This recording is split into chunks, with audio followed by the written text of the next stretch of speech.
نحمده ونصلي على رسوله الكريم اما بعد فاعوذ بالله من الشيطان الرجيم بسم الله الرحمن الرحيم رب اشرح لي صدري ويسر لي امري واحلل عقدة من لساني يفقهوا قولي۔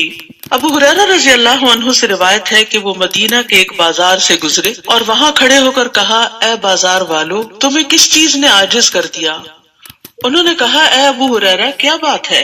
کہا، وہاں رسول اللہ صلی اللہ علیہ وسلم کی میراث تقسیم ہو رہی ہے اور تم یہاں ہو، اور وہاں جا کر اس میں سے اپنا حصہ کیوں نہیں لیتے؟ انہوں نے کہا، کہاں؟ کہا، مسجد میں۔ تو لوگ تیزی سے ادھر گئے مسجد کی طرف۔ ابو ہریرہ نے وہیں ٹھہر کر ان کے واپس آنے کا انتظار کیا، یہاں تک کہ جب وہ آئے تو ان سے پوچھا، تمہیں کیا ہوا؟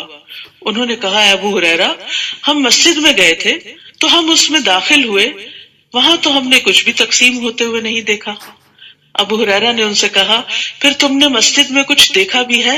انہوں نے کہا، ہاں، وہاں ہم نے دیکھا کچھ لوگ نماز پڑھ رہے ہیں، کچھ قرآن پڑھ رہے ہیں، کچھ لوگ حلال و حرام کا ذکر کر رہے ہیں۔ ابو ہریرہ نے کہا، تمہاری خرابی ہو، یہی تو محمد صلی اللہ علیہ وسلم کی میراث ہے، یعنی قرآن کا پڑھنا اور پھر حلال و حرام کو جاننا۔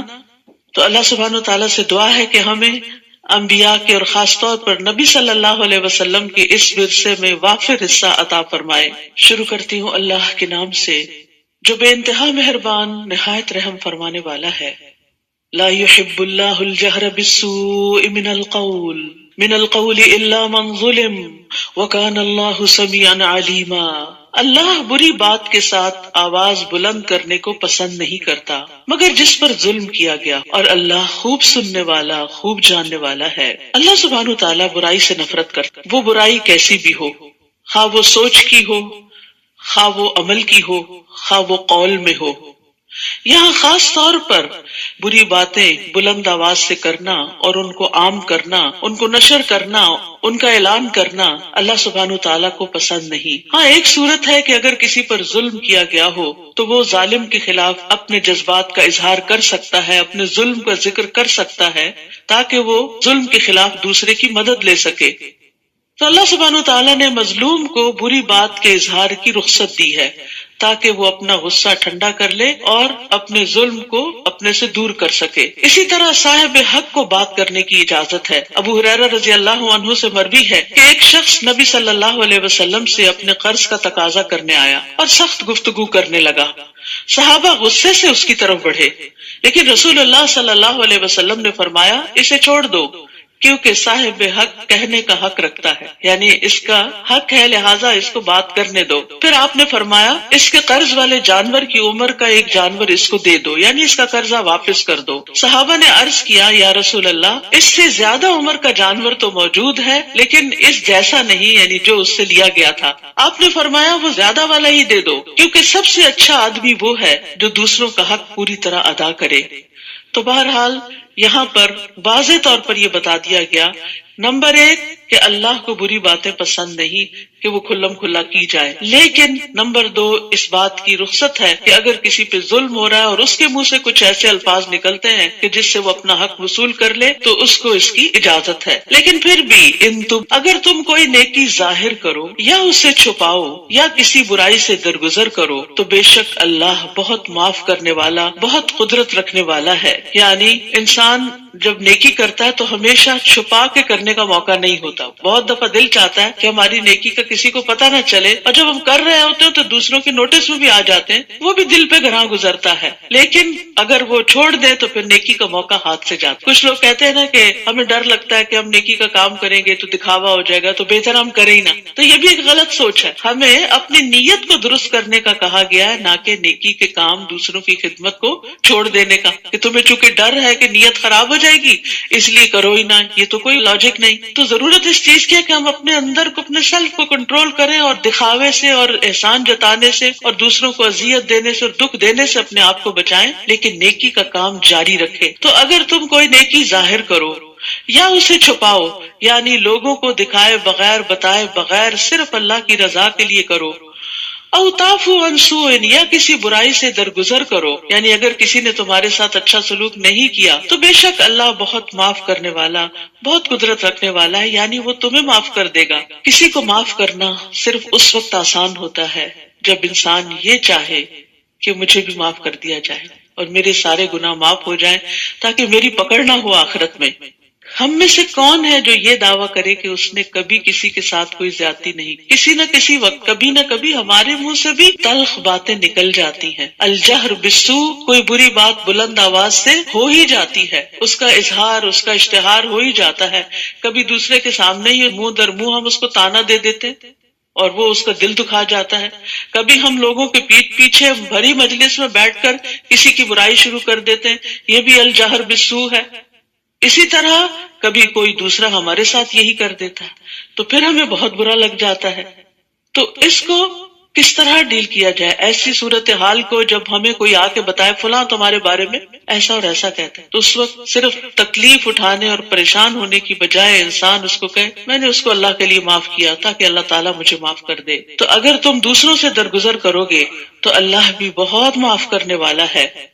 قرآن مجید میں سورۃ النور میں ایک بہت خوبصورت واقعہ آتا ہے حضرت ابوبکر صدیق سے متعلق، کہ جب انہوں نے حضرت عائشہ پہ لگنے والے الزام کی وجہ سے اپنے قریبی رشتہ دار کا وظیفہ بند کرنے کا سوچا تو اللہ سبحانہ وتعالیٰ نے ان کو معاف کرنے کے لیے کہا اور ساتھ ہی فرمایا الا تحبون ان یغفر اللہ لکم، کیا تم پسند نہیں کرتے کہ اللہ تمہیں معاف کر دے؟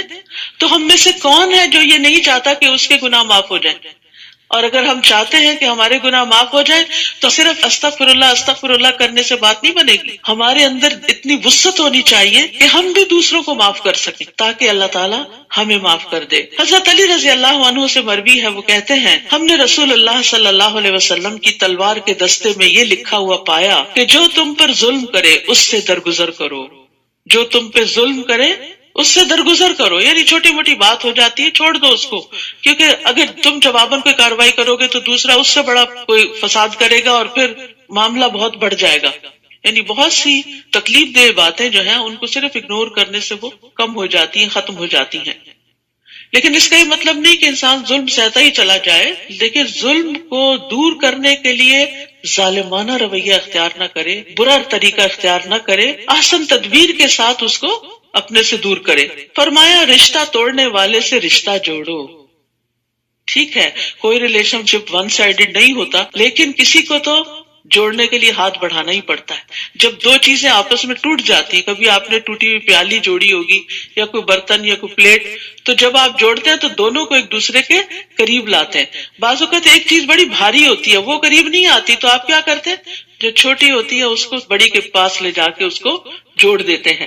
تو اسی طرح کبھی ہم چھوٹے بھی بن جائیں تو کوئی بات نہیں، عزت کس کے پاس ہے اور بڑائی کس کی ہے؟ اصل میں اللہ رب العزت کی ہے، ہم تو معمولی انسان ہیں۔ تو اس لیے کبھی یہ نہیں سوچنا چاہیے کہ اس سے تو میں چھوٹی ہو جاؤں گی یا میری شان میں کمی آ جائے گی، کوئی بات نہیں، کبھی جھک جائیں، ہلکے ہو جائیں اور جا کر دوسرے سے جڑ جائیں، اور آپ دیکھیں گے کہ دوسرا بھی پھر مسکرا پڑتا ہے۔ کبھی ہسبینڈ وائف میں بھی ایسا ہوتا ہے، کبھی بچوں کے ساتھ بھی، دونوں ایک دوسرے سے خفا ہو کے الگ الگ ہو جاتے ہیں، واپس آتے ہیں، ایک ان میں سے آگے بڑھتا ہے، مسکراتا ہے، سلام کرتے تو دوسرا ہنس پڑتا ہے، وہ معاملہ ختم ہو جاتا ہے۔ لیکن اگر دونوں ہی ضد پر اڑے رہیں، جمے رہیں، معاف نہ کریں، درگزر نہ کریں، تو پھر بعض اوقات ہمیشہ کے لیے الگ ہو جاتے ہیں۔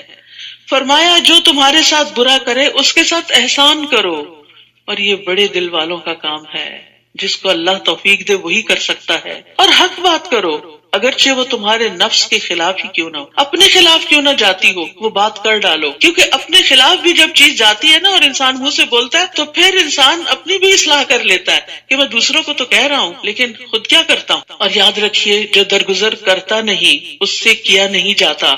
عمر رضی اللہ عنہ سے روایت ہے، وہ کہتے ہیں جو شخص رحم نہیں کرتا اس پر رحم نہیں کیا جاتا، جو معاف نہیں کرتا اسے معافی نہیں ملتی، جو درگزر نہیں کرتا اس سے بھی درگزر نہیں کیا جاتا، اور جو توبہ قبول نہیں کرتا یعنی کسی کو معاف نہیں کرتا اس کی بھی توبہ قبول نہیں کی جاتی، جو خود گناہ سے نہیں بچتا اسے بچایا بھی نہیں جاتا، یعنی جو بچنے کا ارادہ نہیں رکھتا پھر اس کو بچنے کی توفیق نہیں ملتی۔ تو اس لیے جو نیکی کرتا ہے وہ نیکی پاتا ہے، جو خیر کی طرف ایک قدم بڑھاتا ہے اللہ سبحانہ تعالیٰ 10 قدم اس کی طرف آتے ہیں اور اس کو توفیق دیتے ہیں، اور اسی سے زندگی خوبصورت بنتی ہے۔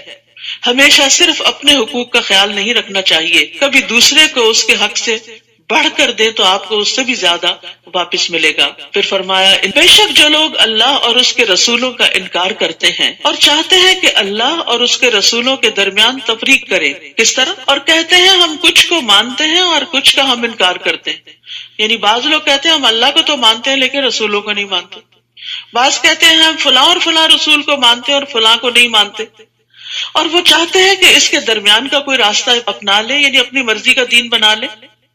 اولئک ھم الکافرون حقا، یہی لوگ دراصل حقیقی کافر ہیں، یعنی دین اپنی مرضی سے انٹرپریٹ نہیں کیا جا سکتا۔ جس چیز کو ماننے کے لیے کہا گیا ہے اس کو ماننا ضروری ہے، یہ نہیں کہ جس کو دل چاہے مان لے اور جس کا دل چاہے انکار کر دیں۔ اور ہم نے کافروں کے لیے رسوا کن عذاب تیار کر رکھا ہے، مگر جو لوگ اللہ اور اس کے رسولوں پر ایمان لائے اور انہوں نے ان میں سے کسی ایک کے درمیان بھی تفریق نہیں کی، یعنی سب پر ایمان لائے، یہی وہ لوگ ہیں جنہیں وہ ان کے اجر ضرور عطا کرے گا، اور اللہ بہت بخشنے والا نہایت رحم کرنے والا ہے۔ تو یہاں سے یہ بات واضح ہو جاتی ہے کہ آخرت کے عذاب اور رسوائی سے بچنے کے لیے تمام رسولوں پر ایمان لانا ضروری ہے، انکلوڈنگ محمد الرسول اللہ صلی اللہ علیہ وسلم۔ یہ کہنا کہ سبھی ادیان ٹھیک ہیں اور سبھی اچھے ہیں اور وحدت ادیان کی بات کرنا، تو اس آیت سے پتہ چلتا ہے کہ وحدت ادیان صرف اس وقت ہو سکتا ہے جب محمد الرسول اللہ صلی اللہ علیہ وسلم کے لائے ہوئے دین پر ایمان لایا جائے۔ اہل کتاب آپ سے مطالبہ کرتے ہیں کہ آپ ان پر آسمان سے ایک کتاب اتار لائیں۔ در حقیقت انہوں نے موسیٰ سے اس سے بڑی چیز کا مطالبہ کیا تھا، بس انہوں نے کہا تھا ہمیں اللہ کو سامنے دکھاؤ۔ یعنی اہل کتاب نے تو کتاب کا کہا ہے، لیکن موسیٰ سے تو اس سے بھی بڑھ کر مطالبہ کیا گیا۔ تو ان کے ظلم کی وجہ سے، یعنی یہ بات ایک ظالمانہ بات تھی، اس کی وجہ سے بجلی کی کڑک نے انہیں پکڑ لیا۔ پھر اس کے باوجود کہ ان کے پاس واضح نشانیاں آ چکی، انہوں نے بچڑے کو معبود بنا لیا، پھر بھی ہم نے ان سے درگزر کیا اور ہم نے موسیٰ کو واضح غلبہ عطا کیا، یعنی اپنی قوم کے مقابلے۔ یعنی وہ اکیلے تھے، ان کے ساتھ ان کے مددگار ان کے بھائی تھے، لیکن عمومی طور پر بنی اسرائیل کا رویہ ایسا نہ تھا کہ وہ اپنے پیغمبر کے مددگار ہوں۔ تو اللہ سبحانہ تعالیٰ نے ایسے سارے لوگوں کے مقابلے میں موسیٰ علیہ السلام کو پھر بھی قوت عطا کی تھی کہ وہ اپنا کام کرتے رہے۔ یعنی بعض اوقات ایسا بھی ہوتا ہے نا کہ آپ کے اپنے لوگ بھی اپنے نہیں ہوتے، آپ کے ساتھی بھی ساتھ نہیں دیتے، تو بھی انسان کو اللہ سے قوت مانگنی چاہیے، اللہ سے مدد مانگنی چاہیے، اور جس کے ساتھ اللہ کی مدد ہو وہ کبھی بھی کمزور نہیں ہوتا۔ اور ہم نے ان سے پختہ عہد لینے کے لیے کوہ طور کو ان پر اٹھایا اور ان سے کہا کہ دروازے میں عاجزی سے جھکتے ہوئے داخل ہو جاؤ، اور ہم نے ان سے کہا کہ تم ہفتے کے دن میں زیادتی نہ کرو، یعنی اس دن ان پر کام کاج منع تھا کرنا، تو کہا کہ اس دن پھر وہ ساری پابندیاں برداشت کرو۔ اور ہم نے ان سے پختہ عہد لیا لیکن انہوں نے عہد نہیں نبھائے، تو ان کے عہد توڑنے اور اللہ کی آیات کے ساتھ کفر کرنے اور انبیاء کو ناحق قتل کرنے اور ان کے کہنے کے سبب کہ ہمارے دل غلافوں میں ہیں، ہم نے ان پر لعنت کی، بلکہ اللہ نے ان کے کفر کی وجہ سے ان کے دلوں پر مہر لگا دی تو وہ کم ہی ایمان لاتے ہیں۔ تو یاد رکھیے، جو لوگ اللہ کا عہد توڑ دے، جو لوگ انبیاء کے ساتھ زیادتی کریں، اور جو لوگ کوئی بات سننے کو تیار نہ ہو، یہ کہیں کہ ہمارے دل تو غلاف میں ہیں، محفوظ ہیں، مزید کوئی بات ان میں داخل نہیں ہو سکتی، تو پھر اللہ سبحانہ تعالیٰ ایمان لانے کی اور نیک کام کرنے کی توفیق ہی چھین لیتا ہے۔ غلطی تو کسی سے بھی ہو جاتی ہے، لیکن مومن وہ ہوتا ہے جو غلطی کر کے اصرار نہیں کرتا، فوراً اللہ کی طرف پلٹتا ہے۔ گناہ چھوٹا ہو یا بڑا ہو، اس پر اصرار نہیں کرنا چاہیے، اس سے فوراً نکلنے کی فکر کرنی چاہیے۔ اس سے انسان کے اندر مزید خیر کا مادہ پیدا ہوتا ہے اور خیر کی توفیق اس کو نصیب ہوتی ہے۔ اور ان کے کفر کرنے اور مریم پر بہت بڑا بہتان لگانے کی وجہ سے اللہ نے ان پر لعنت کی تھی، اور ان کے یہ کہنے کی وجہ سے کہ بے شک ہم نے ہی اللہ کے رسول مسیح عیسیٰ ابن مریم کو قتل کیا ہے۔ اب دیکھیے کہ اللہ کے رسول کو قتل کرنا اور پھر اس ڈھٹائی کے ساتھ اعتراف کرنا۔ افسوس کہ جیسے آج کل مسلمانوں کے اندر بھی بعض لوگ بڑی بڑی تقریب کاری کر کے پھر بڑے فخر سے کہتے ہیں ہم نے کی، تو یہ کوئی خیر اور بھلائی کا کام نہیں، یہ محمد صلی اللہ علیہ وسلم کی سنت پر چلنا نہیں۔ کہ انسان بے گناہوں اور معصوم لوگوں کی جان لے اور بے وجہ ان کو قتل کر ڈالے اور پھر فخر سے اس کا اظہار بھی کرے. تو بنی اسرائیل نے بھی اسی قسم کے فخر کا اظہار کیا. تو اللہ سبحانہ تعالیٰ فرماتے ہیں حالانکہ انہوں نے اسے قتل نہیں کیا اور نہ اسے سولی پر چڑھایا بلکہ یہ معاملہ ان پر مشتبہ بنا دیا گیا تھا. روایات میں یہ آتا ہے کہ جب عیسیٰ علیہ السلام کو بنی اسرائیل کی سازشوں کا علم ہوا اور پتہ چلا کہ اب آخری وقت آ گیا ہے، یہ مجھے مار ہی ڈالیں گے، تو انہوں نے اپنے حواریوں میں سے جو 12 یا 17 بتائے جاتے ہیں کہا کہ کون میری جگہ قتل ہونے کو تیار ہے کہ اللہ تعالیٰ میری صورت اس پہ ڈال دے گا. تو ایک حواری تیار ہوا اور عیسیٰ علیہ السلام کو اللہ تعالیٰ نے آسمان پہ اٹھا لیا اور وہ شخص عیسیٰ علیہ السلام کی شکل میں پکڑا گیا اور مارا گیا. تو اسی لیے اللہ تعالیٰ فرماتے ہیں بلکہ معاملہ ان پہ مشتبہ بنا دیا گیا. لیکن یہ بات قرآن کی روح سے یقینی ہے کہ عیسیٰ علیہ السلام کو نہ قتل کیا گیا تھا نہ سولی پہ چڑھایا گیا تھا. دوسری جگہ پر آتا ہے بل رفعہ اللہ الیہ، اللہ نے اس کو اپنی طرف اٹھا لیا. اور یہاں فرمایا بلکہ یہ معاملہ ان پر مشتبہ بنا دیا گیا تھا، اور بے شک جنہوں نے اس میں اختلاف کیا ہے یقیناً وہ اس کے بارے میں شک میں پڑے ہوئے ہیں. وہ خود بھی تسلی میں نہیں ہے کہ معاملہ کیا ہوا. انہیں اس کے بارے میں کوئی علم نہیں سوائے گمان کی پیروی کرنے کے، اور انہوں نے اسے یقینی طور پر قتل نہیں کیا بلکہ اللہ نے اسے اپنی طرف اٹھا لیا. اور اللہ بہت زبردست خوب حکمت والا ہے، یعنی اس کے لیے کوئی کام بھی مشکل نہیں، وہ غالب ہے. اور یہاں اللہ کی صفت عزیز استعمال ہوئی ہے جس کا ایک معنی ہے عزت دینے والا، یعنی اللہ اپنے دوستوں کو اپنے پیغمبروں کو عزت دینے والا ہے اور بہت حکمت والا ہے. اور اہل کتاب میں سے کوئی بھی ایسا نہیں جو اپنی موت سے قبل اس پر ضرور ایمان نہ لائے گا، اور قیامت کے دن وہ ان پر گواہ ہوگا. تو اس سے یہ پتہ چلتا ہے کہ عیسیٰ علیہ السلام پر ایمان لے آئیں گے اہل کتاب قبل موت ہی سے مراد عیسیٰ علیہ السلام کی وفات، کیونکہ عیسیٰ علیہ السلام دوبارہ دنیا میں آئیں گے اور طبعی موت سے فوت ہوں گے اور پھر اس کے بعد قیامت کے دن دوبارہ اٹھائے جائیں گے. ابو ہریرہ رضی اللہ عنہ سے مروی ہے، وہ کہتے ہیں کہ رسول اللہ صلی اللہ علیہ وسلم نے فرمایا عیسیٰ ابن مریم نازل ہوں گے، یعنی جو اللہ نے ان کو اوپر اٹھا لیا وہ دوبارہ زمین پر آئیں گے. بس وہ خنزیر کو قتل کریں گے، صلیب کو مٹا دیں گے اور ان کے لیے نماز کو جمع کیا جائے گا، یعنی لوگ نماز کے لیے اکٹھے ہوں گے. مال عطا کیا جائے گا یہاں تک کہ اسے قبول نہیں کیا جائے گا، یعنی کوئی صدقہ لینے والا نہیں رہے گا. آپ جزیہ کو ختم کر دیں گے اور روحا نامی جگہ پر پڑاؤ کریں گے، وہاں سے حج یا عمرہ کریں گے یا ان دو عبادتوں کو ملا کر کریں گے. پھر ابو ہریرہ رضی اللہ عنہ نے اسی آیت کی تلاوت کی جس کا مطلب ہے اور اہل کتاب میں سے کوئی نہیں مگر اس کی موت یعنی عیسیٰ علیہ السلام کی موت سے پہلے اس پر ضرور ایمان لائے گا اور وہ قیامت کے دن ان پر گواہ ہوں گے. تو یاد رکھیے کہ عیسیٰ علیہ السلام کا دوبارہ دنیا میں آنا جو ہے یہ متواتر احادیث سے ثابت ہے، یعنی 70 سے زیادہ احادیث ہیں جو اس بات پر گواہ ہیں کہ عیسیٰ علیہ السلام آئیں گے اور دنیا میں حاکم عادل کی شکل میں آئیں گے، نئے نبی کی شکل میں نہیں، نبی صلی اللہ علیہ وسلم کی پیروی میں ہی ایک طرح سے آئیں گے. اور پھر اس کے بعد یہ کہ ان کے آنے کے بعد اسلام کے سوا باقی ادیان ختم ہو جائیں گے. ابو ہریرہ سے روایت ہے کہ نبی صلی اللہ علیہ وسلم نے فرمایا میرے اور عیسیٰ علیہ السلام کے درمیان کوئی نبی نہیں ہے اور یقیناً وہ اترنے والے ہیں، جب تم انہیں دیکھو گے تو پہچان لو گے. وہ درمیانی قامت والے ہیں، ان کا رنگ سرخ و سفید ہوگا، وہ ہلکے زرد رنگ کے لباس میں ہوں گے، ایسے محسوس ہوگا جیسے ان کے سر سے پانی ٹپک رہا ہو، حالانکہ نمی نہیں ہوگی، پانی نہیں ہوگا.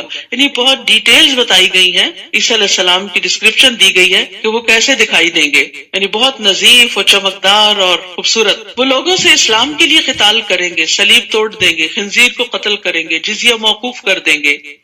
اللہ ان کے زمانے میں اسلام کے علاوہ دیگر ادیان کو ختم کر دے گا. وہ مسیح دجال کو ہلاک کریں گے. عیسیٰ علیہ السلام زمین میں 40 سال رہیں گے، پھر ان کی وفات ہوگی اور مسلمان ان کا جنازہ پڑھیں گے. یہ سنن نبی داؤد کی روایت ہے اور پچھلی حدیث جو تھی وہ مسند احمد کی تھی. یعنی اتنی واضح روایات، اور بھی اس میں بہت ڈیٹیلز ہیں. یاجوج ماجوج بھی انہی کے دور میں نکلیں گے، پھر آپ ہی کی دعا کی وجہ سے ان کا خاتمہ ہوگا. تو وہ قیامت کی نشانیوں میں سے ایک نشانی بھی ہے. فَبِظُلْمٍ مِّنَ الَّذِينَ هَادُوا حَرَّمْنَا عَلَيْهِمْ طَيِّبَاتٍ طیبات احلت لہم وبصدہم عن سبیل اللہ کثیرا. پھر جو یہودی بن گئے ان کے ظلم کی وجہ سے اور اکثر لوگوں کو اللہ کے راستے سے روکنے کی وجہ سے ہم نے ان پر حلال کی گئی پاکیزہ چیزیں حرام کر دی. یعنی بعض اوقات اللہ تعالیٰ گناہوں کی سزا دنیا میں ہی دیتا ہے اور نعمتوں سے محروم کر دیتا ہے.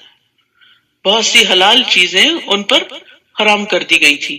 تو اس سے کیا پتہ چلتا ہے کہ انسان کو گناہوں سے ڈرنا چاہیے. اگر وقتی طور پر کوئی نقصان نہیں بھی ہوتا تو ایسا نہ ہو کہ مرنے سے پہلے انسان کسی فتنے یا آزمائش میں پڑ جائے. تو ہمیشہ اللہ سے توبہ کرتے رہے. اول تو بچنے کی کوشش کرے، تقویٰ بچنے ہی کا نام ہے. اور پھر انسان ہے، کمزور ہیں، گر پڑتے ہیں تو گر پڑے تو اٹھ جائیں، یعنی توبہ کر لیں تاکہ دنیا اور آخرت دونوں کی سزا سے بچ سکے. اور ان کے سود لینے کی وجہ سے بھی، جبکہ وہ لازماً اس سے روکے گئے تھے، اور ان کے لوگوں کے مال باطل طریقے سے کھانے کی وجہ سے بھی، اور ان میں سے جو انکار کرنے والے ہیں ان کے لیے ہم نے دردناک عذاب تیار کر رکھا ہے. لیکن ان میں سے جو لوگ علم میں راسخ ہیں اور جو مومن ہیں وہ اس پر ایمان لاتے ہیں جو آپ کی طرف نازل کیا گیا اور جو آپ سے پہلے نازل کیا گیا، اور جو نماز قائم کرنے والے ہیں اور زکوٰۃ ادا کرنے والے ہیں اور اللہ اور یوم آخرت پر ایمان رکھنے والے ہیں. یہی وہ لوگ ہیں جنہیں ہم ضرور اجر عظیم عطا کریں گے. یہاں خاص طور پر مومنوں کے ساتھ الراسخون فی العلم کی بات بھی ہوئی کہ وہ لوگ جو علم میں گڑے ہوئے ہوتے ہیں. نافع بن یزید کہتے ہیں کہ الراسخون فی العلم جو ہیں اللہ کے لیے عاجزی کرنے والے، اللہ کی رضا کو طلب کرنے والے، اور اس میں انتہائی منکسر ہوتے ہیں. وہ اپنے سے اوپر والے لوگوں پر بڑائی کا اظہار نہیں کرتے اور اپنے سے کم درجہ کے لوگوں کو حقیر نہیں سمجھتے. یہ علامت ہوتی ہے راسخ فی العلم کی کہ اس کے اندر کیا ہوتی ہے؟ عاجزی ہوتی ہے. اللہ کی رضا کو طلب کرنے کے لیے اپنی بڑائی کا اظہار نہیں کرتے، چھوٹی سے چھوٹی نیکی کرنے کو بھی تیار ہو جاتے ہیں. اور پھر جو اپنے سے بڑے ہوتے ہیں ان پر بڑائی کا اظہار نہیں کرتے کہ ہم تمہیں کچھ نہیں سمجھتے، بلکہ ان کی عزت کرتے ہیں. اور جو چھوٹے ہوتے ہیں ان کو حقیر نہیں سمجھتے. ایک اور قول ہے کہ الراسخ فی العلم وہ ہوتا ہے جس میں 4 چیزیں پائی جائیں. اس کے اور اللہ کے درمیان تقویٰ ہوتا ہے، اس کے اور مخلوقات کے درمیان عاجزی اور انکساری ہوتی ہے، اس کے اور دنیا کے درمیان بے رغبتی ہوتی ہے، دنیا کی لالچ نہیں ہوتی اس کے اندر، اس کے اور اس کے نفس کے درمیان مجاہدہ پایا جاتا ہے، یعنی وہ اپنے نفس کے ساتھ جہاد کرتا رہتا ہے، اپنے نفس کو کوستا رہتا ہے، اس کی اصلاح کرتا رہتا ہے، تزکیہ کرتا رہتا ہے. تو علم تو بہت سے لوگ حاصل کرتے ہیں، لیکن علم میں مضبوطی، علم میں پختگی اور علم کی شان چند ہی لوگوں میں نظر آتی ہے، اور وہ عمل سے دکھائی دیتی ہے. ان کا ظاہر اور باطن دونوں ہی خوبصورت ہوتا ہے، اور انسانوں کے ساتھ بھی ان کے تعلقات بہترین ہوتے ہیں. تو یاد رکھیے، آپ میں سے جو علم کا شوقین ہے اور علم کے فضائل حاصل کرنا چاہتا ہے اور واقعی علم والا کہلانا چاہتا ہے اور اہل علم میں شمار ہونا چاہتا ہے، تو اس کو دل میں تقویٰ، مخلوق کے ساتھ عاجزی، دنیا سے بے رغبتی اور اپنے نفس کے ساتھ جہاد، یہ کام کرنے چاہیے. انا اوحینا الیک کما اوحینا الی نوح والنبیین من بعدہ، بے شک ہم نے آپ کی طرف وحی کی جس طرح ہم نے نوح اور اس کے بعد دیگر انبیاء پر وحی کی. اور ہم نے ابراہیم، اسماعیل، اسحاق، یعقوب اور اولاد یعقوب، عیسیٰ، ایوب، یونس، ہارون اور سلیمان علیہم السلام کی طرف وحی کی. اور ہم نے داؤد کو زبور عطا کی. اور اس سے پہلے ہم نے کئی رسولوں کا آپ پر ذکر کیا، اور کتنے ہی رسول ہیں جن کا ہم نے آپ پر ذکر ہی نہیں کیا. جسے پہلے بھی میں نے عرض کیا تھا نا کہ انبیاء کی تعداد جو ہے وہ 1,00,000، بعض روایات میں 24 ہے، بعض میں 14 ہے، بعض میں 4 ہے، لیکن رسول جو ہے وہ 304 ہیں، اور اس میں سے 5 جو ہیں وہ اولو العزم ہیں. تو ہمیں تو زیادہ سے زیادہ 25 لوگوں کے نام پتہ چلتے ہیں قرآن مجید سے، کچھ بائبل کی روایات وغیرہ سے پتہ چلتے ہیں، کیونکہ قرآن مجید میں آتا ہے وَإِن مِّن قَرْيَةٍ إِلَّا خَلَا فِيهَا نَذِيرٌ، کوئی بستی ایسی نہیں کہ جس میں کوئی نہ کوئی ڈرانے والا نہ آیا ہو، خبردار کرنے والا نہ آیا. تو محمد صلی اللہ علیہ وسلم تک بے شمار رسول آئے ہیں جن کا ذکر قرآن میں نہیں ملتا. اور اللہ نے موسیٰ سے کلام کیا جیسا کلام کیا جاتا ہے، جیسے بات کی جاتی ہے اس طرح بات کی. یہ رسول خوشخبری دینے والے اور ڈرانے والے تھے، بیلنسڈ اپروچ، دونوں ہی چیزیں، صرف امید نہیں خوف بھی، ایمان ان دونوں چیزوں کے بیچ میں ہوتا ہے، تاکہ رسولوں کے بعد لوگوں کے لیے اللہ پر کوئی حجت باقی نہ رہے کہ اللہ نے ہماری ہدایت کا انتظام نہیں کیا، اور اللہ بہت زبردست خوب حکمت والا ہے۔ لیکن اللہ گواہی دیتا ہے کہ جو اس نے آپ کی طرف نازل کیا اسے اپنے علم کے ساتھ نازل کیا۔ سبحان اللہ، جو کچھ آپ پڑھ رہے ہیں یہ اللہ کا علم ہے۔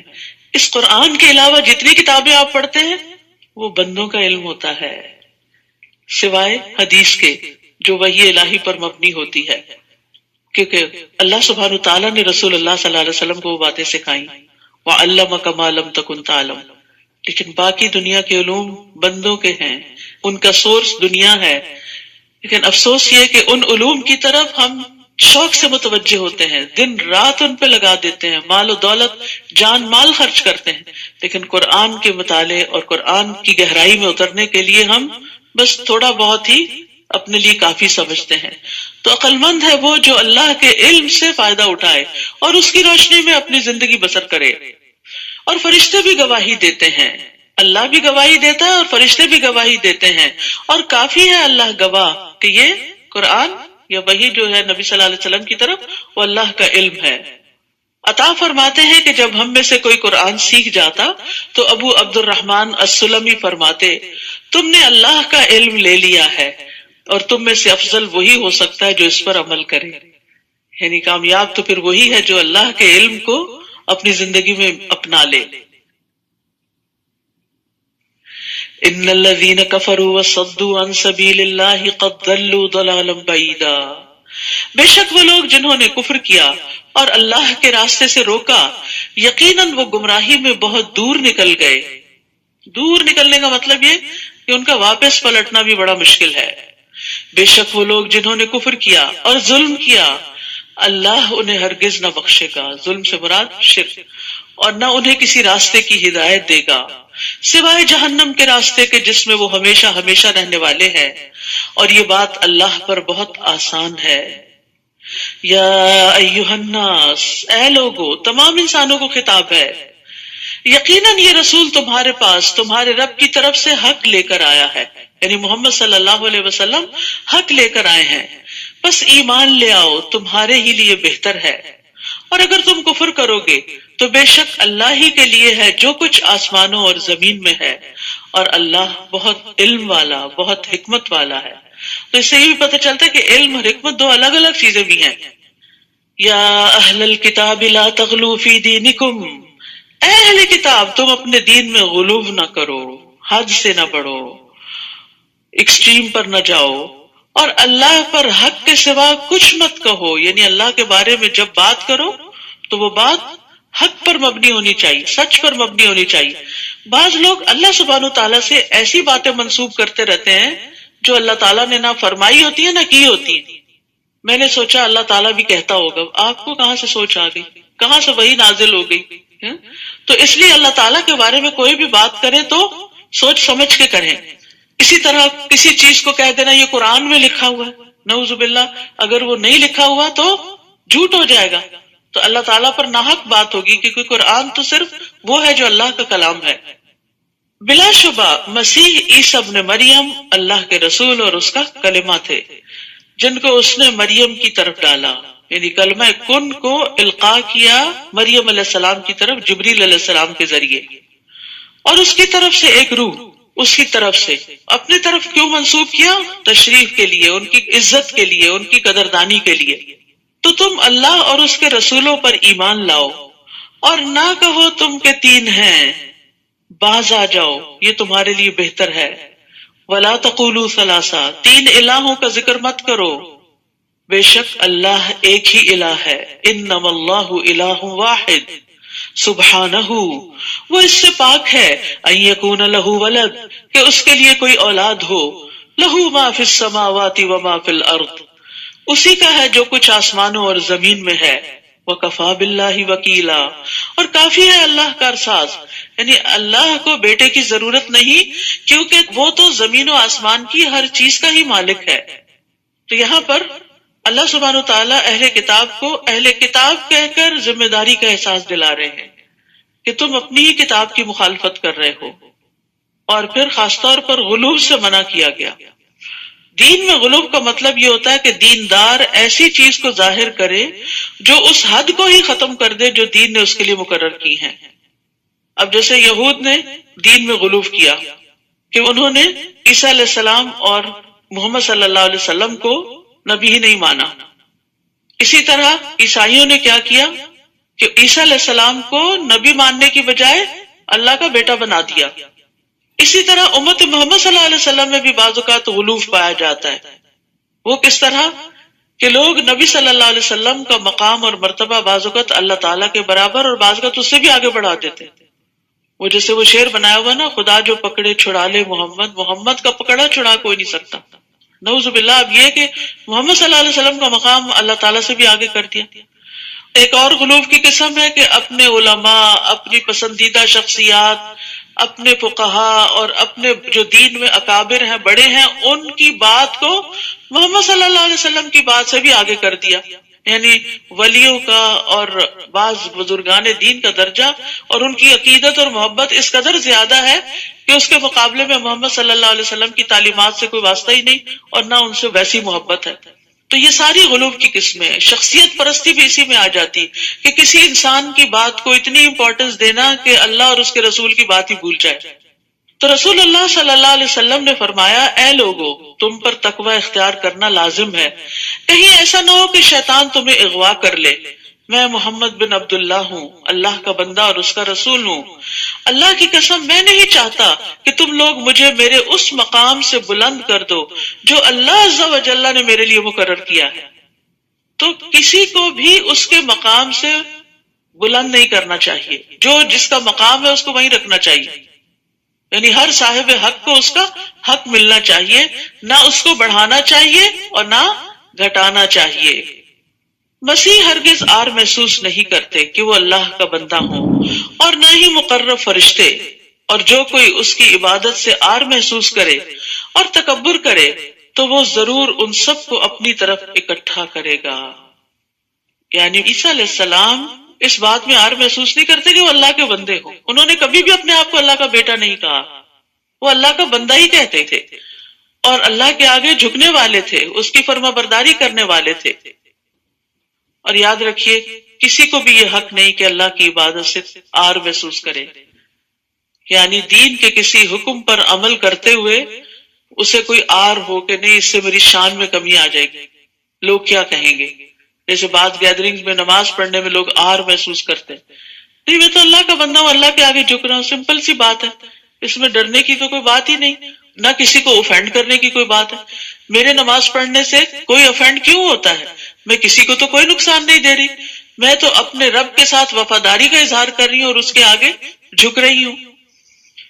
رسول اللہ صلی اللہ علیہ وسلم نے فرمایا، ایمان والے عاجزی کرنے والے اور نرم ہوتے ہیں، اس مانوس اونٹ کی طرح کہ اگر اس کو چلایا جائے تو وہ چلتا ہے، اگر اس کو پیچھے سے ہانکا جائے تو بھی چلتا ہے، اگر تو اسے چٹان پر بٹھا دے تو وہ بیٹھ جاتا ہے. ان میں کوئی اکڑ نہیں ہوتی، انا نہیں ہوتی.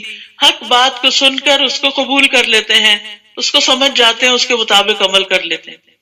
یہ ہے مومن کی شان. لیکن افسوس یہ کہ بعض اوقات ہم دین کا کام کرتے ہوئے بھی ایسی انا کا شکار ہو جاتے ہیں کہ اپنے غلط موقف سے بھی ہٹنے کو تیار نہیں ہوتے. تو اس لیے مومن کے اندر جو نمایاں خوبی ہے، ابتدا پارے سے لے کے اب تک جو بات ہوئی ہے، وہ کیا ہے کہ راسخون فی العلم کے اندر بھی عاجزی ہوتی ہے. فَأَمَّا الَّذِينَ آمَنُوا وَعَمِلُوا الصَّالِحَاتِ فَيُوَفِّيهِمْ أُجُورَهُمْ وَيَزِيدُهُمْ مِنْ فَضْلِهِ. تو رہے وہ لوگ جو ایمان لائے اور انہوں نے نیک عمل کیے تو وہ انہیں ان کے اجر پورے پورے دے گا. جو محنت کرو گے محنت کا صلہ مل جائے گا، کچھ بھی ضائع نہیں ہوگا. اور صرف محنت کا صلہ یا اجرت ہی نہیں ملے گی بلکہ اپنے فضل سے زیادہ بھی دے گا، ایکسٹرا دے گا. اور یہی اللہ کی شان ہے.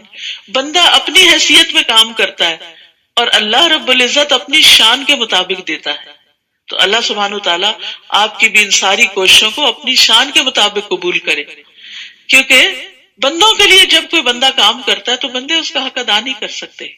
لیکن جو بندوں کی غلامی سے نکل کر صرف اللہ کی رضا کے لیے کوئی کام کرتا ہے تو اللہ سبحانہ تعالیٰ اس سے راضی ہو جاتا ہے اور اس کی قدر بڑھا دیتا ہے. اور رہے وہ لوگ جنہوں نے عبادت سے عار محسوس کی اور انہوں نے تکبر کیا تو وہ انہیں دردناک عذاب دے گا اور وہ اپنے لیے اللہ کے سوا کوئی حمایتی اور مددگار نہ پائیں گے. یا ایھا الناس، اے لوگو، تحقیق تمہارے پاس تمہارے رب کی طرف سے ایک دلیل آ چکی ہے اور ہم نے تمہاری طرف ایک واضح نور نازل کیا ہے. یعنی اللہ کا رسول بھی آ چکا ہے اور قرآن بھی آ چکا ہے. اب کوئی حجت باقی نہیں رہی کہ انسان کہے کہ میرے پاس تو ہدایت حاصل کرنے کا ذریعہ ہی نہیں تھا.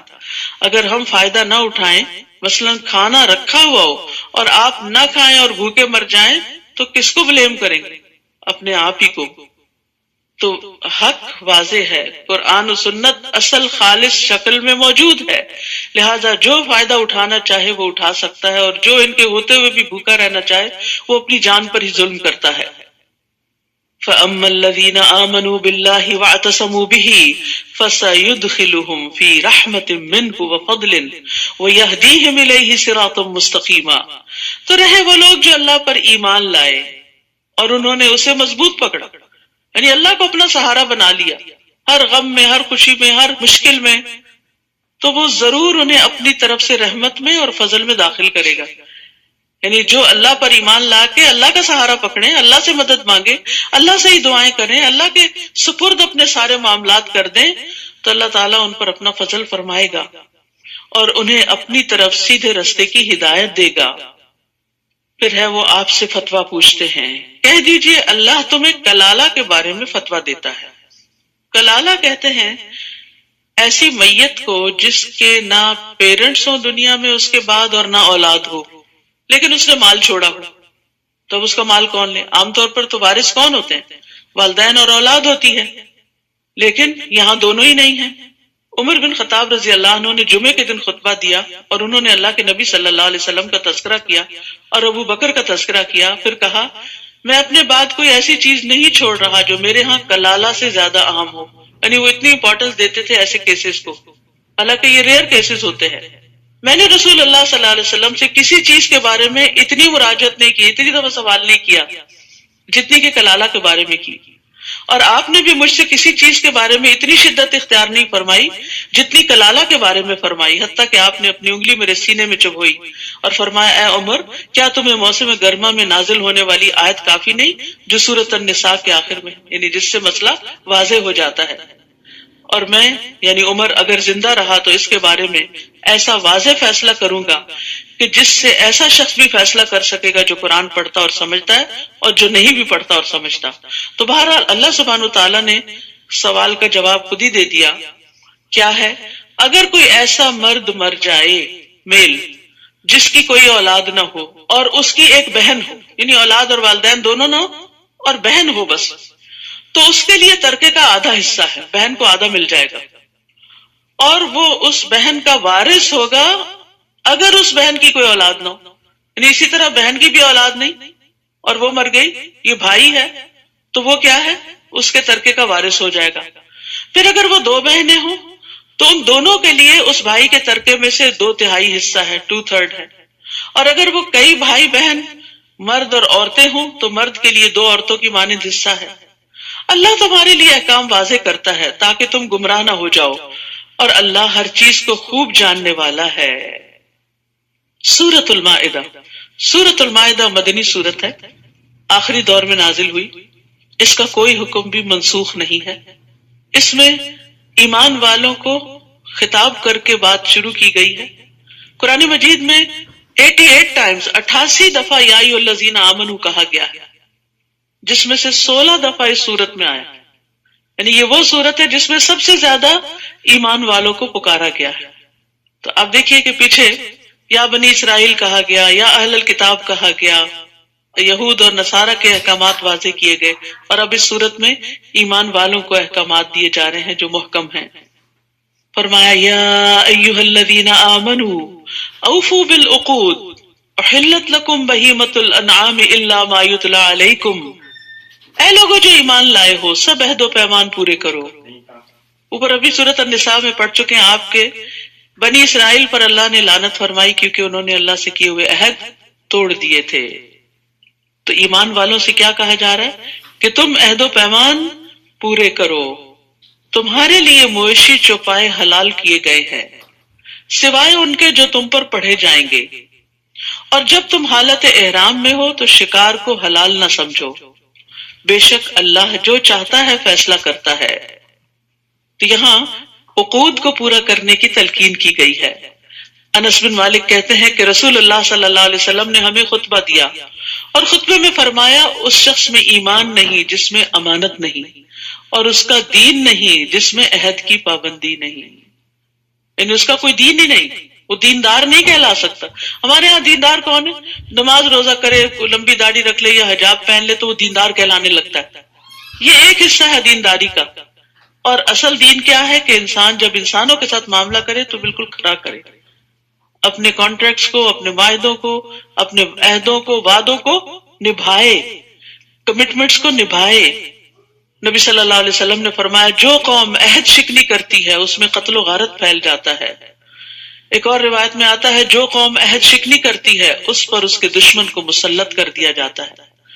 تو معاہدہ دو افراد کے درمیان ہو یا دو اقوام کے درمیان ہو، دو مسلمانوں کے درمیان ہو یا مسلم نان مسلم کے درمیان ہو، معاہدہ معاہدہ ہے، اس کو پورا کرنا لازم ہے. اے لوگوں جو ایمان لائے ہو، اللہ کی نشانیوں کی بے حرمتی مت کرو، اور نہ ہی حرمت والے مہینے کی، اور نہ قربانی کے جانور کی، اور نہ پٹے والے جانوروں کی، یعنی جن کے گلے میں ہدی کے جانور ہونے کی وجہ سے نشانی کے طور پر پٹے ڈال دیے جاتے تھے کہ یہ اللہ کے راہ میں قربان ہونے جا رہے ہیں، اور نہ بیت الحرام کا ارادہ کرنے والوں کی، یعنی حج عمرے کے لیے جانے والوں کی، جو اپنے رب کی طرف سے فضل اور رضامندی چاہتے ہیں. اور جب تم احرام کھول دو تو شکار کر سکتے ہو اگر تم چاہو، یعنی لازمی حکم نہیں ہے، شکار کی اجازت دی گئی ہے.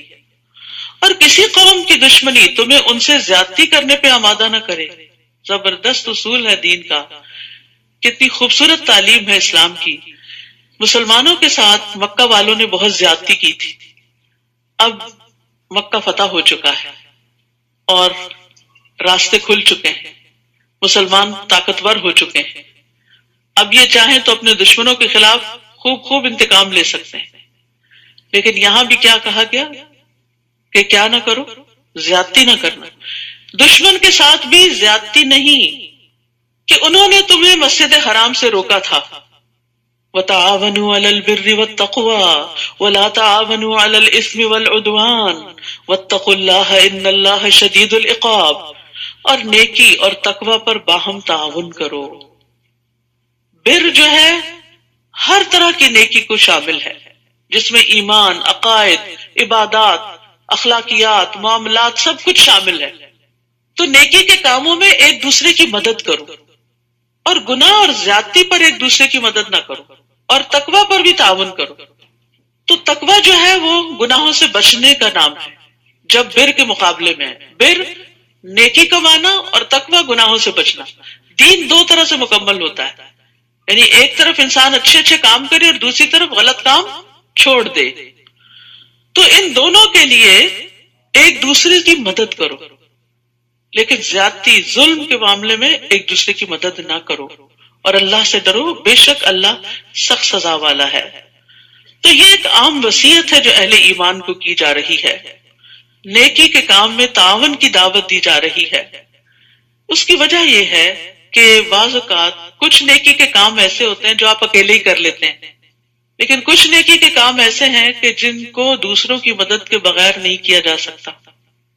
مثلا چھوٹے پیمانے پر آپ کسی غریب مسکین کی اپنے ذاتی مال میں سے مدد کر رہے ہیں، کسی کے بچے کی فیس دے رہے ہیں، کسی کے گھر کا کرایہ دے رہے ہیں، کسی کا کچھ کر رہے ہیں، یعنی آپ کی جیب اجازت دیتی ہے کہ آپ خود ہی کر لیں. لیکن بعض پروجیکٹس ایسے ہوتے ہیں کہ جس میں ایک بندہ سب کچھ نہیں کر سکتا، اس میں دوسروں کو بھی ساتھ شریک کرنا ہوتا ہے. تو پھر دوسروں کو اعتماد کرنا چاہیے کہ جو شخص ہمیں خیر کی طرف بلا رہا ہے اس کا کوئی اپنا ذاتی مطلب نہیں، کیونکہ ہم بعض اوقات خود کر کے خوش رہتے ہیں لیکن مل کے کام نہیں کرتے.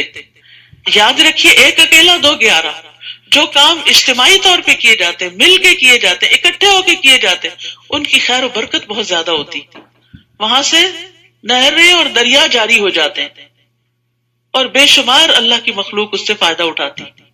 تو یہاں اسی لیے نیکی کے کاموں اور تقوی کے کاموں میں ایک دوسرے سے تعاون کرنے کی بات کی گئی۔ نیکی کی مختلف اقسام ہوتی ہیں۔ ابو موسیٰ سے روایت ہے، کہتے ہیں کہ نبی صلی اللہ علیہ وسلم نے فرمایا، ہر مسلمان پر صدقہ واجب ہے۔ لوگوں نے عرض کیا، اگر کوئی نہ کر سکا تو؟ آپ نے فرمایا، اپنے ہاتھ سے کام کرے، اس سے اپنی ذات کو نفع پہنچائے اور صدقہ کرے۔ یعنی اگر نہیں کچھ دینے کے لیے تو کام کرو، کچھ کماؤ اور پھر صدقہ کرو۔ یہ کہنا کافی نہیں کہ ہمارے پاس تو کچھ ہے ہی نہیں، کچھ نہ کچھ ارن کرو۔ لوگوں نے پوچھا، اگر اس کی استطاعت نہ رکھتا ہو، کوئی بوڑھا ہے، بیمار ہے، کمزور ہے، یا کہا کہ ایسا نہ کر سکا تو؟ آپ نے فرمایا، کسی حاجت مند پریشان حال کی مدد کر، یعنی کسی کا دل بہلائے۔ لوگوں نے عرض کیا، اگر یہ بھی نہ کر سکے، بول ہی نہیں سکتا یا اس میں سوچ سمجھ ہی نہیں اتنی؟ آپ نے فرمایا، خیر کا حکم دیا کرے، یا فرمایا اچھی باتوں کا حکم دیا کرے۔ لوگوں نے عرض کیا، اگر یہ بھی نہ ہو سکے تو آپ نے فرمایا، بری باتوں سے رکا کرے۔ یہ بھی صدقہ ہے، تقویٰ بری باتوں سے رکنا بھی ہے، ٹھیک ہے۔ اور یاد رکھیے کہ جب انسان نیکی کی طرف دوسروں کی رہنمائی کرتا ہے، ان کو کسی پروجیکٹ میں شریک کرتا ہے، تو جتنے لوگ شریک ہوتے ہیں ان سب کا اجر بھی اس کو مل جاتا ہے۔ نبی صلی اللہ علیہ وسلم نے فرمایا، جس نے بھلائی کا رستہ دکھایا تو اسے اتنا ہی اجر ملتا ہے جتنا کہ اس کے کرنے والے کو ملتا ہے۔ اور دو چیزوں سے روکا بھی گیا، وَلَا تَعَاوَنُوا عَلَى الْإِثْمِ وَالْعُدْوَانِ، گناہ اور زیادتی اور دشمنی اور عدوان میں کسی کی مدد نہ کی جائے، بلکہ ان کو ظلم سے روکا جائے۔ نبی صلی اللہ علیہ وسلم نے فرمایا، جو شخص کسی ناحق مقدمے میں کسی کی مدد کرے، یعنی کوئی وکیل ایسا کیس لے لے کہ ظالم کی مدد کر رہا ہے، وہ تب تک اللہ کی ناراضگی میں رہتا ہے جب تک اسے چھوڑ نہ دے۔ تو اس پیشے کو بہت سوچ سمجھ کے اختیار کرنا چاہیے کہ صرف جینوئن کیس ہی لے انسان، غلط لوگوں کی مدد نہ کرے، قاتل کی مدد نہ کرے، چور کی مدد نہ کرے، ظالم کی مدد نہ کرے۔ تو یہ ایک بہت ہی جامع آیت ہے جس کو اپنی زندگی کا ایک رہنما اصول بنا لینا چاہیے کہ جہاں کوئی خیر کا کام کر رہا ہے اس کے ساتھ مدد۔ ایک چھوٹی سی مثال ہے، مثلا ایک شخص ایک ٹیبل اٹھا رہا ہے، آپ دور سے دیکھ رہے ہیں تو آپ وہیں نہیں کھڑے رہتے بلکہ فوراً آگے بڑھتے ہیں کہ میں ساتھ لگ جاتا ہوں۔ یہ ہے تعاون علی البر۔ تو چھوٹی نیکی ہو یا بڑی نیکی ہو، مل جل کے کام کرنا سیکھیں۔ یہ مشکل ضرور ہے لیکن اس سے فائدہ زیادہ بڑا ہوگا۔ پھر فرمایا، حرام کیا گیا تم پر مردار اور خون اور خنزیر کا گوشت اور وہ جانور جس پر اللہ کے سوا کسی اور کا نام پکارا گیا، اور گلا گھٹ کر مرنے والا، یعنی رسی گلے میں پھنس گئی مر گیا جانور، اور چوٹ لگ کے مرنے والا، یعنی کہ وہ کسی دیوار سے جا ٹکرایا، اور بلندی سے گر کے مرنے والا، چھت سے گر گیا مثلا، سینگ لگ کے مرنے والا، یعنی ایک دوسرے سے ٹکرے ماری جانوروں نے، اور جس میں سے درندے نے کھایا ہو مگر وہ جسے تم نے مرنے سے قبل ذبح کر لیا، اور جو آستانوں پر ذبح کیا گیا، اور یہ کہ تم تینوں پانسوں کے ذریعے قسمت معلوم کرو، یہ بھی حرام ہے۔ یعنی ہاتھ دکھانا اور پھر لاٹری کے ذریعے قسمت معلوم کرنا، یہ سب بدترین گناہ ہے۔ آج کفر کرنے والے تمہارے دین کو مغلوب کرنے سے مایوس ہو گئے، بس تم ان سے نہ ڈرو، مجھ سے ڈرو۔ الیوم اکملت لکم دینکم، آج میں نے تمہارے لیے تمہارا دین مکمل کر دیا، اور میں نے تم پر اپنی نعمت تمام کر دی، اور اسلام کو بطور دین تمہارے لیے پسند کر لیا۔ تو خوش قسمت ہیں آپ جن کو اللہ نے ماں کے پیٹ سے ہی اسلام کی دولت عطا کی۔ اپنے بچوں کو بھی اس پر فخر دیجئے۔ تو جو کوئی شدید بھوک سے مجبور ہو گیا اور گناہ کی طرف مائل ہونے والا نہیں، تو یقیناً اللہ بہت بخشنے والا، نہایت رحم کرنے والا ہے۔ یاد رکھیے، دین کی تکمیل اللہ کا احسان ہے۔ نبی صلی اللہ علیہ وسلم کے ذریعے اللہ تعالیٰ نے ہدایت مکمل کر دی لوگوں کے لیے، اور دینی احکامات میں کتاب و سنت کافی ہو جاتے ہیں۔ رسول اللہ صلی اللہ علیہ وسلم نے فرمایا، جو چیز تمہیں جنت کے قریب کر سکتی ہے میں نے تمہیں اس کا حکم دے دیا ہے، اور جو چیز تمہیں جہنم کے قریب کر سکتی تھی اس سے بھی منع کر دیا۔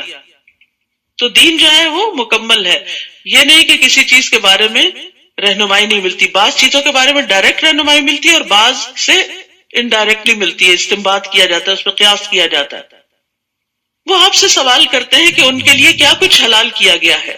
کہہ دیجئے تمام پاکیزہ چیزیں تمہارے لیے حلال کی گئیں، اور ان شکاری جانوروں کا کیا ہوا شکار بھی حلال ہے جنہیں تم نے سدھا رکھا ہے. تم انہیں شکار کرنا سکھانے والے ہو. تم انہیں اس میں سے سکھاتے ہو جو اللہ نے تمہیں سکھایا، تو اس میں سے کھاؤ جو انہوں نے تمہارے لیے پکڑ رکھا ہے، اور اس پر اللہ کا نام لو اور اللہ سے ڈرو، بے شک اللہ جلد حساب لینے والا ہے.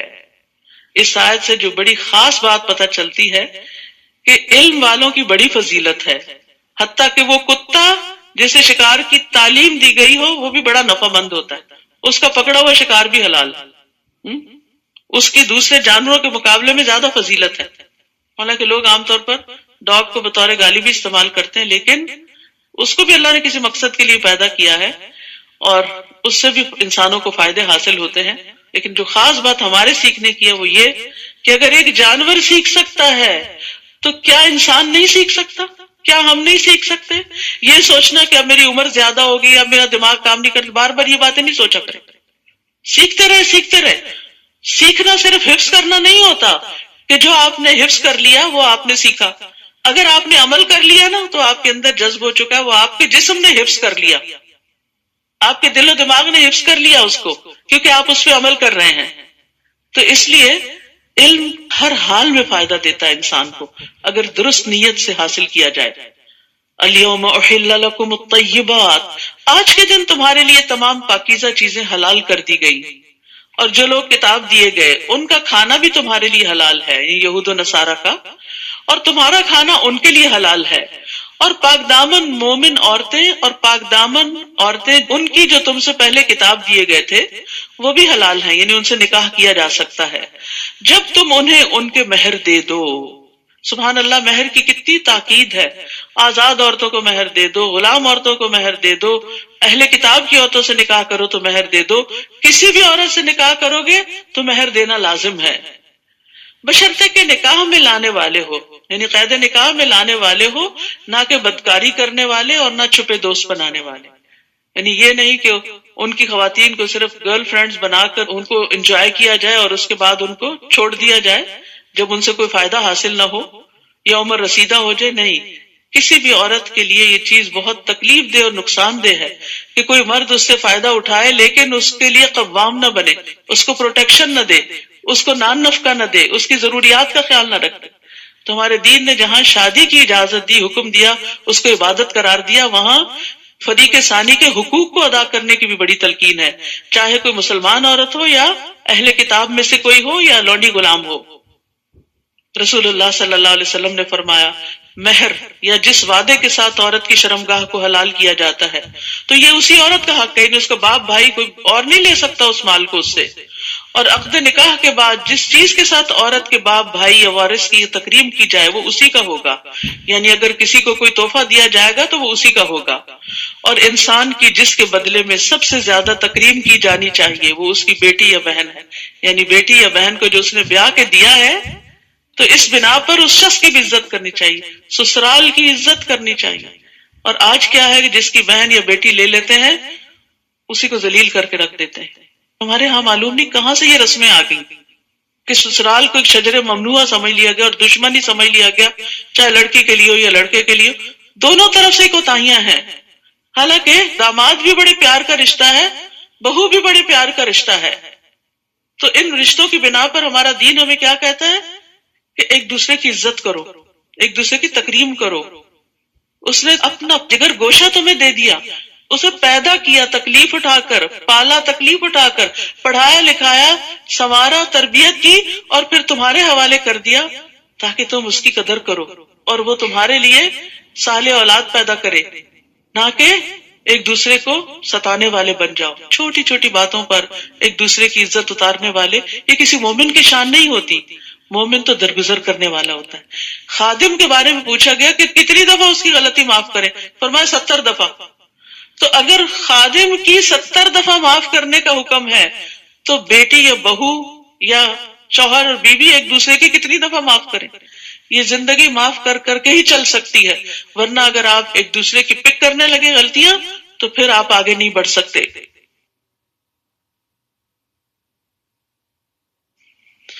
اے لوگو جو ایمان لائے ہو، جب تم نماز کے لیے کھڑے ہو تو اپنے چہروں اور اپنے ہاتھوں کو کوہنیوں تک دھو لو، اور اپنے سروں کا مسح کر لو، اور اپنے پاؤں کو ٹخنوں تک دھو لو۔ یہ وضو کا طریقہ بتایا گیا ہے۔ اور اگر تم حالت جنابت میں ہو تو خوب پاک ہو جاؤ، اور اگر تم بیمار ہو یا کسی سفر پر ہو، یا تم میں سے کوئی قضائے حاجت سے واپس آیا ہو، یا تم نے عورتوں سے ملاپ کیا ہو، پھر پانی نہ پاؤ تو پاک مٹی سے تیمم کر لو، پھر اس سے اپنے چہروں اور اپنے ہاتھوں کا مسح کرو۔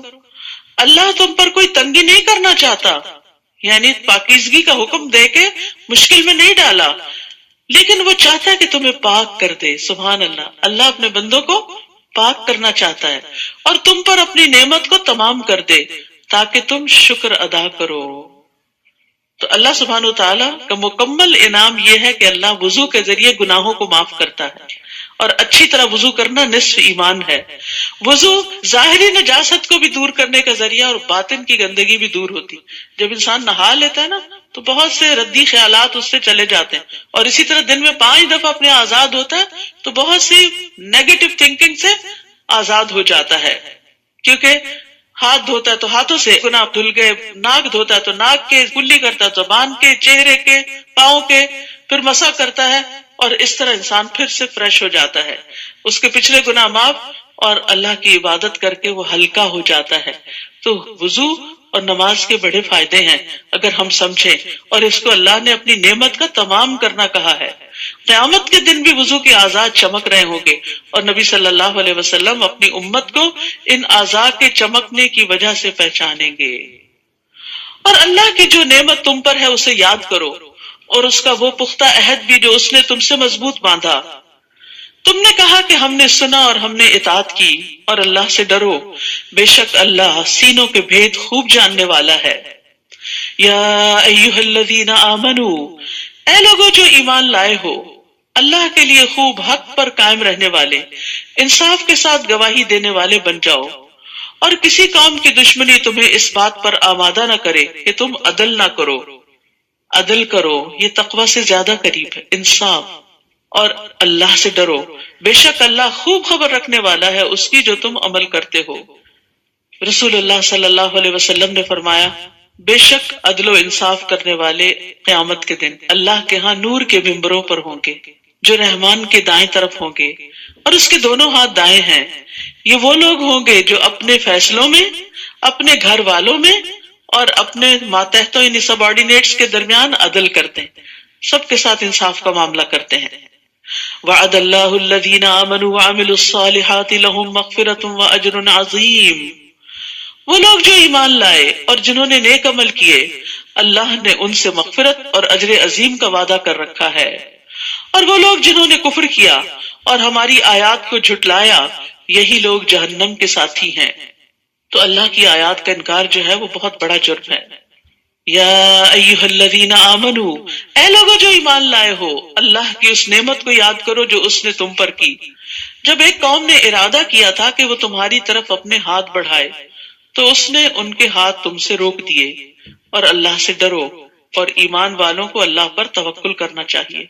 یہ بھی اللہ کا بڑا فضل ہوتا ہے کہ اللہ دشمن کی جنگ کو روک دے اور انسان کو آزمائش سے محفوظ کر لے۔ اور یقیناً اللہ نے بنو اسرائیل سے پختہ عہد لیا تھا، اور ہم نے ان میں 12 نگران مقرر کیے تھے۔ اور اللہ نے کہا، بے شک میں تمہارے ساتھ ہوں اگر تم نے نماز قائم کی اور زکوٰۃ ادا کی اور میرے رسولوں پر ایمان لائے اور ان کی مدد کی اور اللہ کو قرض حسنہ دیا، تو میں واقعی تم سے تمہاری برائیاں دور کر دوں گا، اور میں ضرور تمہیں ایسے باغوں میں داخل کروں گا جن کے نیچے نہریں بہتی ہیں۔ تو اس کے بعد تم میں سے جس نے کفر کیا تو یقیناً وہ سیدھے رستے سے بھٹک گیا۔ تو اس سے کیا پتہ چلتا ہے کہ نماز اور زکوٰۃ اور ایمان کے ساتھ ساتھ قرض حسنہ بھی دینا ہے۔ فَبِمَا نَقْضِهِمْ مِيثَاقَهُمْ، لیکن انہوں نے یہ عہد توڑ دیا، تو ان کے پختہ عہد کو توڑنے کی وجہ سے ہم نے ان پر لعنت کی۔ اسی لیے اس سورت کے شروع میں اہل ایمان کو کیا کہا گیا؟ عہد نہیں توڑنے۔ اور ہم نے ان کے دلوں کو سخت کر دیا۔ یاد رکھیے جب گناہ کرتا نا انسان تو دل پہ سیاہ دبا لگتا ہے، توبہ نہیں کرتا تو بڑھ جاتا ہے، حتیٰ کہ دل سخت ہو جاتا ہے، پھر بڑی سے بڑی نصیحت بھی اثر نہیں کرتی۔ وہ الفاظ کو ان کی اصل جگہوں سے تبدیل کر دیتے ہیں، اتنے بڑے بڑے دھوکے کرتے ہیں. اور جو نصیحت وہ کیے گئے تھے اس کا ایک بڑا حصہ وہ بھول گئے، اور آپ ہمیشہ ان کی طرف سے کسی نہ کسی خیانت پر اطلاع پاتے رہتے ہیں، سوائے ان میں سے چند لوگوں کے. پس آپ انہیں معاف کر دیں اور درگزر کریں، بے شک اللہ احسان کرنے والوں سے محبت کرتا ہے. آپ دیکھیے کہ یہاں خیانت کرنے والوں سے کیا رویہ اختیار کریں. جب پتا چل جائے کہ کسی نے دھوکہ دیا تو سمجھ تو جائیں، آئندہ محتاط رہیں، لیکن اس کو اگنور کر دیں، پیچھے نہ پڑے. کیونکہ کیا ہوگا، اس سے وہ معاملہ اور خراب ہوگا. وہ جھوٹی قسم کھا لے گا میں نے یہ نہیں کیا، پھر آپ کیا کریں گے؟ تو آپ کے پاس تو کوئی دلیل یا گواہی نہیں ہوگی. تو بہتر یہی ہے کہ پھر انسان ایسی صورت میں درگزر کرے، کیونکہ اس نے دھوکہ دیا، اس نے مجھ سے جھوٹ بولا، اس نے میرے ساتھ زیادتی کی، 10 لوگوں کے خلاف دل میں ہر وقت کچھ نہ کچھ چلتا رہتا ہے. تو یہ دماغ ایک ہی ہے نا، پھر اپنے کام پہ فوکس کب ہوگا؟ نیکی کے کام کا کب سوچیں گے جب ہر وقت نیگیٹو تھنکنگ ہی اندر بھری ہوئی ہے؟ تو کیا کرنا چاہیے؟ جب کوئی ایسی چیز آئے اٹھا پھینکے، جھاڑے اپنے آپ کو، اپنا سفر جاری رکھے، آف لوڈ کرے اپنے آپ کو ایسی ساری غلط چیزوں سے. ان اللہ یحب المحسنین، اللہ محسنین سے محبت رکھتا ہے. اور اس آیت میں ایک بات یہ بھی پتہ چلتی ہے کہ نسو حظا مما ذکروا به، کیونکہ ان کی نافرمانیوں کی وجہ سے وہ نصیحت کا ایک حصہ بھول گئے تھے. ابن مسعود کہتے ہیں کہ کبھی انسان علم کا ایک حصہ نافرمانی کی وجہ سے بھول جاتا ہے، گناہوں کی وجہ سے بھول جاتا ہے. پھر انہوں نے یہی آیت تلاوت کی. اور ان لوگوں میں سے جنہوں نے کہا کہ ہم نصرانی ہیں، ہم نے ان سے پختہ عہد لیا، تو جو نصیحت وہ کیے گئے تھے اس کا ایک بڑا حصہ وہ بھول گئے، تو ہم نے قیامت کے دن تک ان کے درمیان عداوت اور بغض ڈال دیا، اور اللہ ضرور انہیں اس کی خبر دے گا جو وہ کیا کرتے تھے. اے اہل کتاب، یقیناً تمہارے پاس ہمارا رسول آ چکا ہے، یعنی محمد صلی اللہ علیہ وسلم، جو تمہارے لیے بہت سی ان چیزوں کو واضح کرتا ہے جو تم کتاب میں سے چھپاتے تھے. آپ کے آنے کے مقاصد یہ بھی تھے کہ دین کی جو تعلیمات ضائع کر دی گئی ہیں ان کو دوبارہ نئے سرے سے لوگوں کے سامنے لایا جائے. اور وہ بہت سی باتوں سے درگزر کرتا ہے. آج کا تو سارا سپارہ ہی درگزر کے بارے میں ہے، یعنی اس کی ہائی لائٹ جو ہے وہ درگزر ہے کہ دوسروں کو معاف کر دیا جائے. یعنی بڑے بڑے قصور، خیانت اور دھوکہ اور جو کتاب میں سے انہوں نے چھپایا اس میں سے بھی. تحقیق تمہارے پاس اللہ کی طرف سے نور اور واضح کتاب آ چکی ہے. یہدی بہ اللہ من اتبع رضوانہ سبل السلام ویخرجہم من الظلمات الی النور بإذنہ ویہدیہم الی صراط مستقیم. اللہ اس کے ذریعے اسے سلامتی کے راستوں کی طرف ہدایت دیتا ہے جو اس کی رضامندی کی پیروی کرے، اور وہ انہیں اپنے اذن سے اندھیروں سے نکال کر روشنی کی طرف لاتا ہے اور سیدھے راستے کی طرف ان کی رہنمائی کرتا ہے. نبی صلی اللہ علیہ وسلم نے فرمایا بے شک انسان اللہ کی رضا حاصل کرتا ہے اور مسلسل اس میں لگا رہتا ہے تو اللہ تعالیٰ جبریل علیہ السلام سے فرماتا ہے کہ میرا فلاں بندہ میری رضا کی تلاش میں ہے، وہ چاہتا ہے کہ اللہ کو راضی کر دے. آگاہ رہو اس پر میری رحمت ہے. کتنی بڑی جزا ہے اس شخص کی جو اللہ کو راضی کرنے کی دوڑ دھوپ کرے. جبریل علیہ السلام کہتے ہیں فلاں آدمی پر اللہ کی رحمت ہو. حاملین عرش بھی یہی کہتے ہیں اور ان کے آس پاس کے فرشتے بھی یہی کہنے لگتے ہیں، حتیٰ کہ 7 آسمانوں والے بھی یہی کہنے لگتے ہیں. پھر یہ بات زمین پر اتار دی جاتی ہے کہ فلاں پر اللہ رحم کرے. اسی لیے آپ دیکھیں جن لوگوں نے انسانیت کی بھلائی کے بڑے بڑے کام کیے، مرنے کے بعد بھی ان کے ناموں کے ساتھ کیا لگتا ہے؟ رحمت اللہ علیہ. کس نے ان کے دل میں ڈالا کہ ان کے نام کے ساتھ رحمت اللہ علیہ؟ اور اگر عربی میں نہیں تو لوگ عام طور پر جو نیک کام کرنے والے ہوتے ہیں، اللہ اس پہ رحم کرے، اللہ اس سے راضی ہو، اس نے میرے لیے یہ اور یہ کیا، اس نے فلاں اچھا کام کیا. ایک دفعہ زندگی میں لی ہے نا، تھوڑی تکلیف اٹھا کے اچھے اچھے کاموں میں اپنے آپ کو لگائیں تاکہ دنیا میں بھی خیر ہو اور آخرت میں بھی خیر ہو. ورنہ صرف نفس کے پیچھے چل کے اور اپنے غیظ غضب اور اپنی منفی عادتوں کو آگے کر کے اور اس کو ہر وقت جسٹیفائی کر کے اپنے آپ کو ضائع کرنا ہے، اور یہ وقت بھی اور عمر اور مال ہر چیز گنوا کے جانے والی بات. تو اس لیے کسی نے زیادتی کی، معاف کیا، آگے چلے، اپنی طرف سے احسان کیا اور اپنا فوکس نہیں بھولے کہ مجھے زندگی میں کیا کرنا ہے. اپنا پیشن دیکھے کہ کیا ہے آپ کا، کوئی اچھا کام کرنے کا یا بس اسی قسم کے جھگڑوں میں پڑے رہنے کا. یعنی کس چیز کو آپ بہت شوق سے کرتے ہیں، کیا صلاحیت ہے اپنے اندر، اور پھر اس کے لیے اس کام کو اکمپلش کرنے کے لیے ایک برننگ ڈیزائر ہونی چاہیے.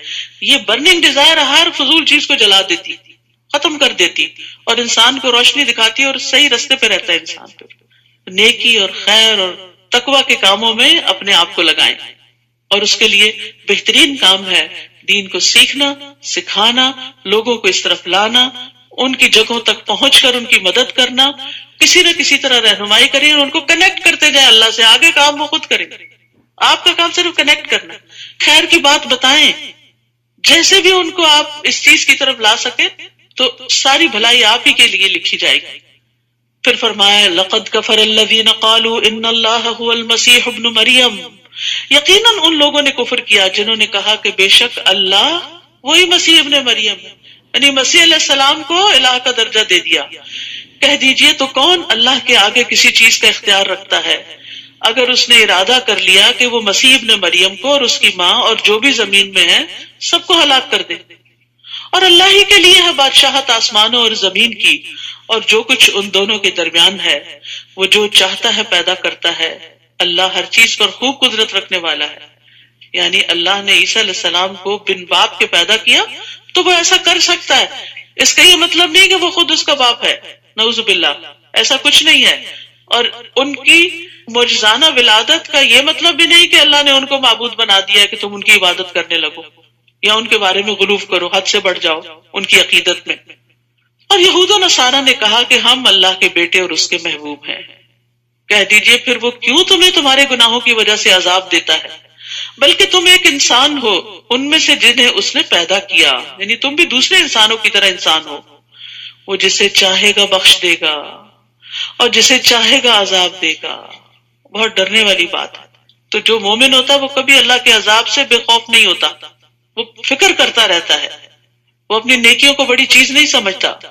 اور اللہ ہی کے لیے ہے بادشاہت آسمانوں اور زمین کی اور جو ان دونوں کے درمیان ہے، اور اسی کی طرف لوٹنا ہے.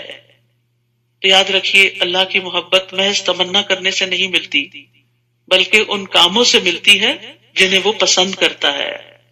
اے اہل کتاب، تحقیق تمہارے پاس رسولوں کی آمد کے ایک وقفے کے بعد ہمارا رسول آ گیا ہے جو تمہارے لیے حق واضح کرتا ہے، تاکہ تم یہ نہ کہو کہ ہمارے پاس کوئی خوشخبری دینے والا اور ڈرانے والا نہیں آیا. تو یقیناً تمہارے پاس خوشخبری دینے والا اور ڈرانے والا آ چکا ہے، اور اللہ ہر چیز پر خوب قدرت رکھنے والا ہے. اور جب موسیٰ علیہ السلام نے اپنی قوم سے کہا اے میری قوم، اللہ کی نعمت کو یاد کرو جو اس نے تم پر کی، جب اس نے تم میں انبیاء بھیجے اور تمہیں بادشاہ بنایا، اور اس نے تمہیں وہ دیا جو جہان والوں میں سے کسی کو نہیں دیا. تو اللہ سبحانہ وتعالیٰ نے یہاں نعمتوں کو یاد کرنے کی بات کی ہے. یاد رکھیے جب انسان نعمتوں کو یاد کرتا ہے تو اس کے اندر ایک نشاط پیدا ہوتی، خوشی پیدا ہوتی، ایک جذبہ پیدا ہوتا ہے، اور پھر وہ اچھے اچھے کاموں کی طرف دوڑ پڑتا ہے. اور جو انسان الٹ سوچتا ہے کہ میرے پاس تو کچھ ہے ہی نہیں، میں کیا کروں، اور دوسروں سے خود کو کمپیئر کرتا رہتا ہے، اس کے پاس تو گاڑی ہے، میرے پاس تو گاڑی نہیں، میں تو کچھ کر نہیں سکتا، اس کا تو اپنا گھر ہے، میرا تو ہے نہیں، تو اس لیے مجھے تو اسی کے لیے بس کام کرنا ہے. صرف یہی کہ گھر بنا کے دوسروں کے لیے نہ چھوڑ جائیں، اپنا آخرت کا گھر بنانے کی بھی فکر کریں، اور کچھ بھی ہو اپنے وقت میں سے کچھ نہ کچھ حصہ اللہ کی رضا حاصل کرنے کے لیے ضرور استعمال کریں. اے میری قوم، اس ارض مقدس میں داخل ہو جاؤ جو اللہ نے تمہارے لیے لکھ دی ہے، اور تم اپنی پشتوں پر نہ پھر جانا ورنہ تم خسارہ پانے والے ہو کر پلٹو گے. آپ یاد ہے نا کہ یعقوب علیہ السلام اپنے بچوں سمیت یوسف علیہ السلام کے پاس مصر چلے گئے تھے. پھر عرصہ دراز تک بنی اسرائیل کے لوگ وہاں پر رہا تھا کہ فرعون نے ان کو غلام بنا لیا.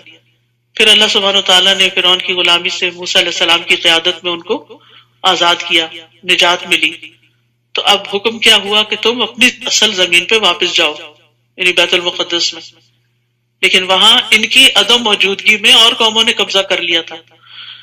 تو اب یہ کہنے لگے قالوا یا موسیٰ ان فیہا قوما جبارین، انہوں نے کہا موسیٰ اس میں بڑے جابر لوگوں کی قوم ہے، اور بے شک ہم اس میں ہرگز داخل نہ ہوں گے یہاں تک کہ وہ اس سے نکل جائیں. وہ چلے جائیں تو ہم جائیں گے، پھر اگر وہ اس سے نکل جائیں تو یقیناً ہم داخل ہونے والے. ہم نے کوئی نہیں محنت کرنی، کام کرنا، ہم سے نہیں نکالے جاتے وہ. اور جو لوگ نافرمانی سے ڈرتے تھے ان میں سے دو آدمیوں نے جن پر اللہ نے انعام کیا تھا وہ کہنے لگے تم ان پر دروازے سے داخل ہو جاؤ، پھر جب تم اس میں داخل ہو جاؤ گے تو یقیناً تم ہی غالب آ جاؤ گے۔ کہتے ہیں نا کہ جو دروازہ کھٹکھٹائے اس کے لیے دروازہ کھول دیا جاتا ہے۔ جو پہلے ڈر کے بیٹھ جائے نہیں میں نے نہیں کھٹکھٹانا، پتہ نہیں کھلے گا کہ نہیں کھلے گا، اور میرے لیے بڑا مشکل ہے وہاں تک جانا کہ جا کے میں کھٹکھٹاؤں، تو جو شخص محنت نہیں کرتا، کوشش نہیں کرتا، اس کے لیے دروازے نہیں کھلتے۔ یہ بڑا اہم اصول یہاں پر بتایا گیا ہے کہ دروازے میں داخل ہو جاؤ، جب داخل ہو جاؤ گے تو غالب آ جاؤ گے۔ بہت باتیں مت سوچو، کام شروع کر دو، جب شروع کر دو گے تو اللہ تعالیٰ منزل تک بھی پہنچا دے گا، جو چاہتے ہو مل جائے گا۔ لیکن پہلے سے اگر انسان منفی سوچے یہ پروجیکٹ میں شروع کروں کہ نہ، یہ کلاس میں جوائن کروں کہ نہ، یہ خیر کا کام پتہ نہیں کوئی میری مدد کرے گا یا نہیں، کوئی ساتھ دے گا کہ نہیں شروع تو کرو۔ کہتے نا کہ تنہائی چلا تھا میں اور پھر قافلہ بنتا گیا، یعنی بعض اوقات اکیلا ایک انسان انیشیٹو لیتا ہے کسی ایک کام کو کرنے کا، کوئی ایک انسان مشورہ دے دیتا ہے کسی کام کو کرنے کا، اور پھر کیا ہوتا ہے جب وہ آگے چل پڑتا ہے تو بہت سارے لوگ اس قافلے میں شریک ہو جاتے ہیں۔ تو اس لیے نیکی کے کام میں دور سے بیٹھ کے ڈرتے نہیں رہنا چاہیے، پتہ نہیں ہوگا کہ نہیں ہوگا، نہیں ہوگا جب تم کرو گے۔ اللہ پر بھروسہ رکھو اگر تم مومن ہو، فَتَوَكَّلُوا إِن كُنتُم مُؤْمِنِينَ، ایمان کا تقاضا اللہ پر توکل کرو، ہمت کرو، آگے بڑھو۔ پھر بھی انہوں نے ہمت نہیں پکڑی، انہوں نے کہا موسیٰ بے شک ہم ہرگز کبھی بھی اس میں داخل نہ ہوں گے، جب تک وہ اس میں رہیں گے ہم نے نہیں جانا، ہمیں ڈر لگتا ہے، لہذا جاؤ تم اور تمہارا رب دونوں جنگ کرو، بے شک ہم تو یہیں بیٹھنے والے ہیں۔ سبحان اللہ، بنی اسرائیل نے اپنے پیغمبر کو یہ جواب دیا، اور انصار نے کیا جواب دیا تھا کہ آپ ہمیں کہیں گے سمندر میں کود پڑو تو ہم آپ کے ساتھ ہیں، ہم سب کچھ قربان کرنے کو تیار ہیں۔ تو یہی فرق ہے بنی اسرائیل میں اور صحابہ کرام میں، اور پھر نتیجے کے اعتبار سے بھی یہی فرق ہوا کہ ایک امت کہاں پہنچ گئی۔ تو دین کے لیے ہمیشہ قربانیاں کرنی پڑتی ہیں، اور جو کرتے ہیں وہ کامیاب ہو جاتے ہیں۔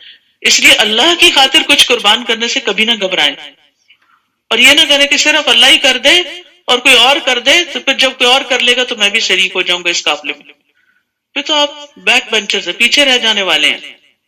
موسیٰ نے کہا اے میرے رب، میں اپنی جان اور اپنے بھائی کے سوا کسی چیز کا مالک نہیں، بس تو ہمارے اور فاسق قوم کے درمیان جدائی ڈال دے۔ یہ تنگ آ گئے تھے موسیٰ علیہ السلام اس قوم سے، کوئی بات مان کے نہیں دیتی تھی۔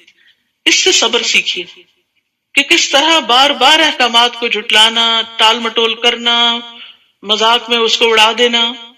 اللہ نے کہا بے شک وہ زمین ان پر 40 سال تک حرام کر دی گئی ہے، وہ زمین میں بھٹکتے پھریں گے، بس تم فاسق قوم پر افسوس مت کرو۔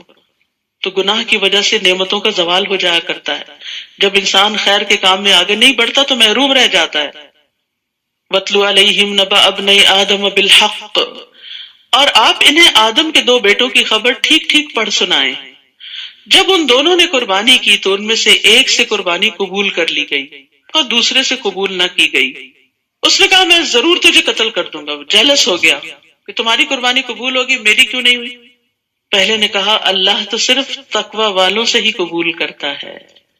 نیک کام کس کے قبول ہوتے ہیں؟ جس کے دل میں خدا ترسی ہوتی ہے، تقوی ہوتا ہے۔ تقوی عمل میں بھی ہوتا ہے اور تقوی ارادوں میں بھی ہوتا ہے۔ تو اعمال میں تقوی اللہ کی رحمت ہوتی ہے۔ اگر تو نے مجھے قتل کرنے کے لیے میری طرف اپنا ہاتھ بڑھایا تو میں تمہیں قتل کرنے کے لیے تمہاری طرف اپنا ہاتھ نہیں بڑھاؤں گا، کیونکہ میں اللہ سے ڈرتا ہوں، میں زیادتی نہیں کروں گا جو رب ہے تمام جہانوں کا۔ بے شک میں تو چاہتا ہوں کہ تو میرے اور اپنے گناہ کے ساتھ پلٹے، پھر تو آگ کے ساتھیوں میں شامل ہو جائے، اور ظالموں کا یہی بدلہ ہے۔ یعنی اس کو ڈرایا دھمکایا، یہ نہیں کہ بددعا دے رہا کہ تم جہنم میں جاؤ، بلکہ دیکھو میں نہیں کروں گا، اگر تم نے کیا تو تمہارا یہ انجام ہو جائے گا۔ تو اس کے لیے اس کے نفس نے اپنے بھائی کو قتل کرنا آسان بنا دیا۔ استغفر اللہ، بعض اوقات بڑے بڑے گناہ اور بڑے بڑے جرائم انسان نفس کی تعویلوں سے اپنے لیے حلال کر لیتا ہے کہ یہ ٹھیک ہے، حالانکہ وہ صریح واضح حرام ہوتا ہے۔ سو اس نے اسے قتل کر ڈالا، پھر وہ خسارہ پانے والوں میں شامل ہو گیا۔ بعد ازاں اللہ نے ایک کوا بھیجا جو زمین کھودنے لگا تاکہ وہ اسے دکھائے کہ وہ اپنے بھائی کی لاش کیسے چھپائے۔ کہنے لگا ہائے افسوس مجھ پر، کیا میں اس سے بھی عاجز ہو گیا کہ میں اس کوے جیسا ہو جاؤں کہ اپنے بھائی کی لاش چھپا سکوں؟ تو وہ نادم ہونے والوں میں سے ہو گیا، ریگریٹس۔ تو یاد رکھیے یہ ندامت انسان کو کھا جاتی ہے.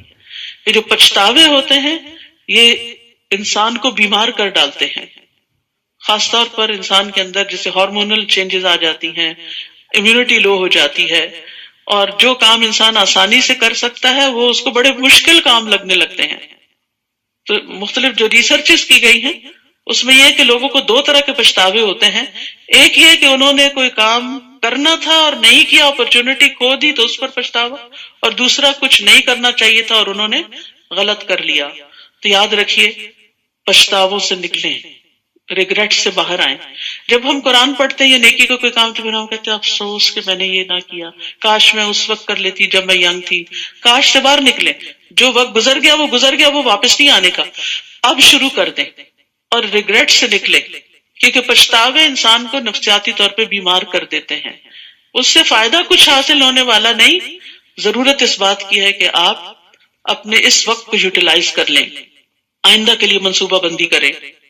یہی وجہ ہے کہ ہم نے بنی اسرائیل پر فرض کر دیا کہ جس نے کسی جان کو کسی جان کے بدلے کے بغیر قتل کیا یا زمین میں فساد کے بغیر قتل کیا تو گویا اس نے تمام انسانوں کو قتل کر دیا، اور جس نے اس کی زندگی بچائی تو گویا اس نے تمام انسانوں کی زندگی بچائی. ایک جان بچانا گویا سارے انسانوں کو بچانا. اتنا بڑا ثواب ہے. البتہ تحقیق ان کے پاس ہمارے رسول واضح نشانیاں لے کر آئے، پھر بھی اس کے بعد بہت سے لوگ البتہ زمین میں زیادتی کرنے والے ہیں. بے شک وہ لوگ جو اللہ اور اس کے رسول سے جنگ کرتے ہیں اور زمین میں فساد کے لیے دوڑ دھوپ کرتے ہیں، ان کا بدلہ یہی ہے کہ وہ قتل کر دیے جائیں یا سولی چڑھا دیے جائیں یا ان کے ہاتھ اور پاؤں مخالف سمت سے کاٹ دیے جائیں یا اس سرزمین سے نکال دیے جائیں. یہ ان کے لیے دنیا میں رسوائی ہے اور آخرت میں ان کے لیے بہت بڑا عذاب ہے. ہاں وہ لوگ اس سے مستثنا ہیں جو تمہارے ان پر قابو پانے سے پہلے ہی توبہ کر چکے، جیسے مکہ والوں میں سے بہت سے لوگوں نے اس دن اسلام قبول کر لیا، آپ نے بھی ان کو معاف کر دیا. تو جان لو کہ اللہ بہت بخشنے والا نہایت رحم کرنے والا ہے. اے لوگو جو ایمان لائے ہو اللہ سے ڈرو اور اس کی طرف قرب کا وسیلہ تلاش کرو اور اس کی راہ میں جہاد کرو تاکہ تم فلاح پا جاؤ. یعنی اللہ کے قریب ہونے کے بہانے تلاش کرو، ذریعے تلاش کرو. وہ کیا ہے؟ نیکی کے کام. جیسے نماز قرب کا ذریعہ ہے، رسول اللہ صلی اللہ علیہ وسلم نے فرمایا اے کعب نماز قربت کا ذریعہ ہے، سجدہ قربت کا ذریعہ ہے. یعنی اگر وسیلہ تلاش کرنا تو کسی اور انسان کو پکڑ کے بیچ میں نہیں لاؤ، نیکیوں کی کثرت کرو، اپنے نیک اعمال کا وسیلہ بناؤ. جیسے وہ غار میں پھنسنے والوں نے نیک اعمال کا وسیلہ بنا کر دعا کی تھی تو ان کی دعا قبول ہوئی اور وہ غار سے باہر آ گئے. قرآن سے تعلق اللہ کے قرب کا ذریعہ ہے. رسول اللہ صلی اللہ علیہ وسلم نے فرمایا بے شک کچھ لوگ اللہ والے ہیں. صحابہ نے عرض کیا اللہ کے رسول وہ کون ہیں؟ آپ نے فرمایا قرآن والے اہل اللہ اور اس کے خاص لوگ ہیں. اسی طرح رات کے آخری حصے میں بندہ اپنے رب سے بہت قریب ہوتا ہے. تہجد کا وقت، اگر تم اس وقت اللہ کا ذکر کرنے والوں میں سے ہو سکو تو ایسا کر لیا کرو. پھر فرمایا بے شک وہ لوگ جنہوں نے کفر کیا اگر ان کے لیے زمین میں جو کچھ ہے سارے کا سارا ہو اور اس کے ساتھ اتنا اور بھی ہو تاکہ وہ اس کے ذریعے قیامت کے دن عذاب سے بچنے کے لیے معاوضے میں دے دیں تو وہ ان سے قبول نہ کیا جائے گا اور ان کے لیے دردناک عذاب ہے.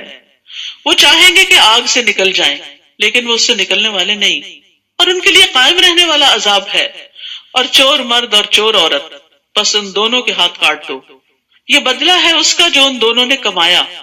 اللہ کی طرف سے عبرتناک سزا ہے اور اللہ بہت زبردست خوب حکمت والا ہے. یعنی اللہ کی کوئی حکمت ہے کہ اتنی سخت سزا رکھی گئی تاکہ لوگوں کے مال محفوظ رہے. یاد رکھیے ہماری شریعت میں جتنے بھی احکامات ہیں اس کے کچھ مقاصد ہیں، اور مقاصد شریعت کیا ہے کہ حسب نسب کی حفاظت کی جائے، اسی لیے زنا حرام کیا گیا، جان کی حفاظت قتل حرام کیا گیا، عقل کی حفاظت شراب حرام کی گئی، اور اسی طرح مال کی حفاظت چوری کو حرام قرار دیا گیا. اور ان چیزوں کے اوپر سزائیں اس لیے رکھی تاکہ لوگ اس دنیا میں بھی امن سے رہ سکیں. تو جو کوئی اپنے ظلم کے بعد توبہ کر لے اور اصلاح کر لے تو یقیناً اللہ اس پر مہربان ہوگا. بے شک اللہ بہت بخشنے والا بہت رحم کرنے والا ہے.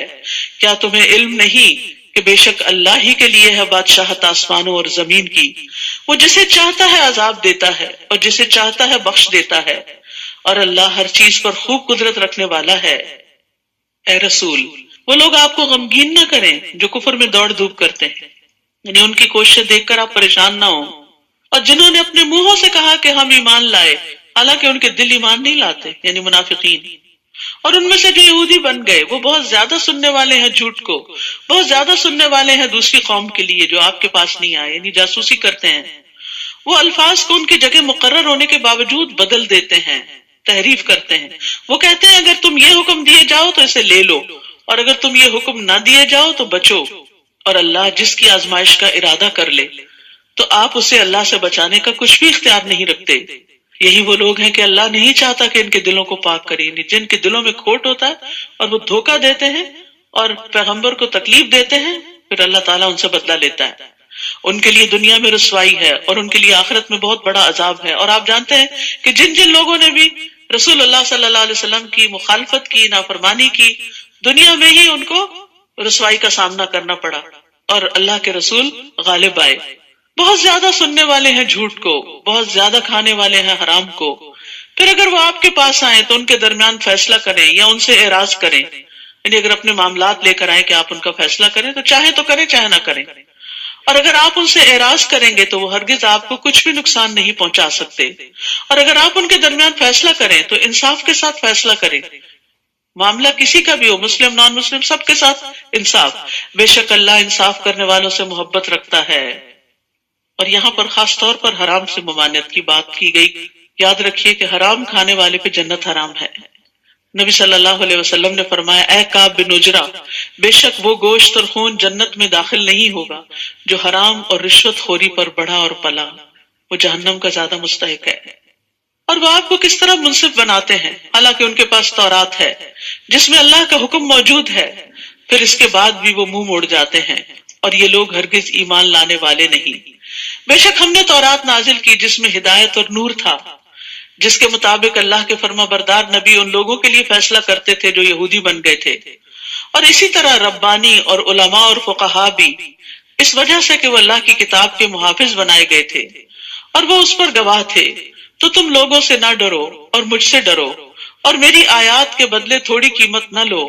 اور جو اس کے مطابق فیصلہ نہ کرے جو اللہ نے نازل کیا تو یہی لوگ کافر ہیں. اور ہم نے ان کے لیے اس میں لکھ دیا تھا کہ بے شک جان کے بدلے جان، آنکھ کے بدلے آنکھ، ناک کے بدلے ناک، کان کے بدلے کان، اور دانت کے بدلے دانت، اور زخموں کا بھی بدلہ ہے. تو جو کوئی معاف کر دے وہ اس کے لیے کفارہ ہوگا، اور جو کوئی اس کے مطابق فیصلہ نہ کرے جو اللہ نے اتارا ہے تو یہی لوگ ظالم ہیں. تو یہاں جسم کے اعضاء کے قصاص کی بات کی گئی ہے کہ زخموں پر بھی قصاص ہے، یعنی چاہے مرد ہوں یا عورتیں ہوں. لیکن یہ بھی ہمارے دین نے سکھایا کہ معاف کر دینا قصاص سے بہتر ہے. انس بن مالک کہتے ہیں، میں نے دیکھا کہ نبی صلی اللہ علیہ وسلم کے پاس جب بھی کوئی ایسا مقدمہ لایا جاتا جس میں قصاص ہوتا تو آپ اس معاملے میں معاف کرنے کا حکم دیتے کہ اس کی جان چلی گئی ہے اب تم اس کی جان بخش دو، یا اس کا ہاتھ کٹ گیا تو تم اس کا ہاتھ چھوڑ دو. یعنی معاف کرنے کی تلقین کرتے تھے. پھر معاف کرنے کی بات، رسول اللہ صلی اللہ علیہ وسلم نے فرمایا، جو بندہ کسی کے ظلم کو معاف کرے گا اللہ قیامت کے دن اس کی عزت بڑھا دے گا. وہ عزت تو ہمیشہ کے لیے نا.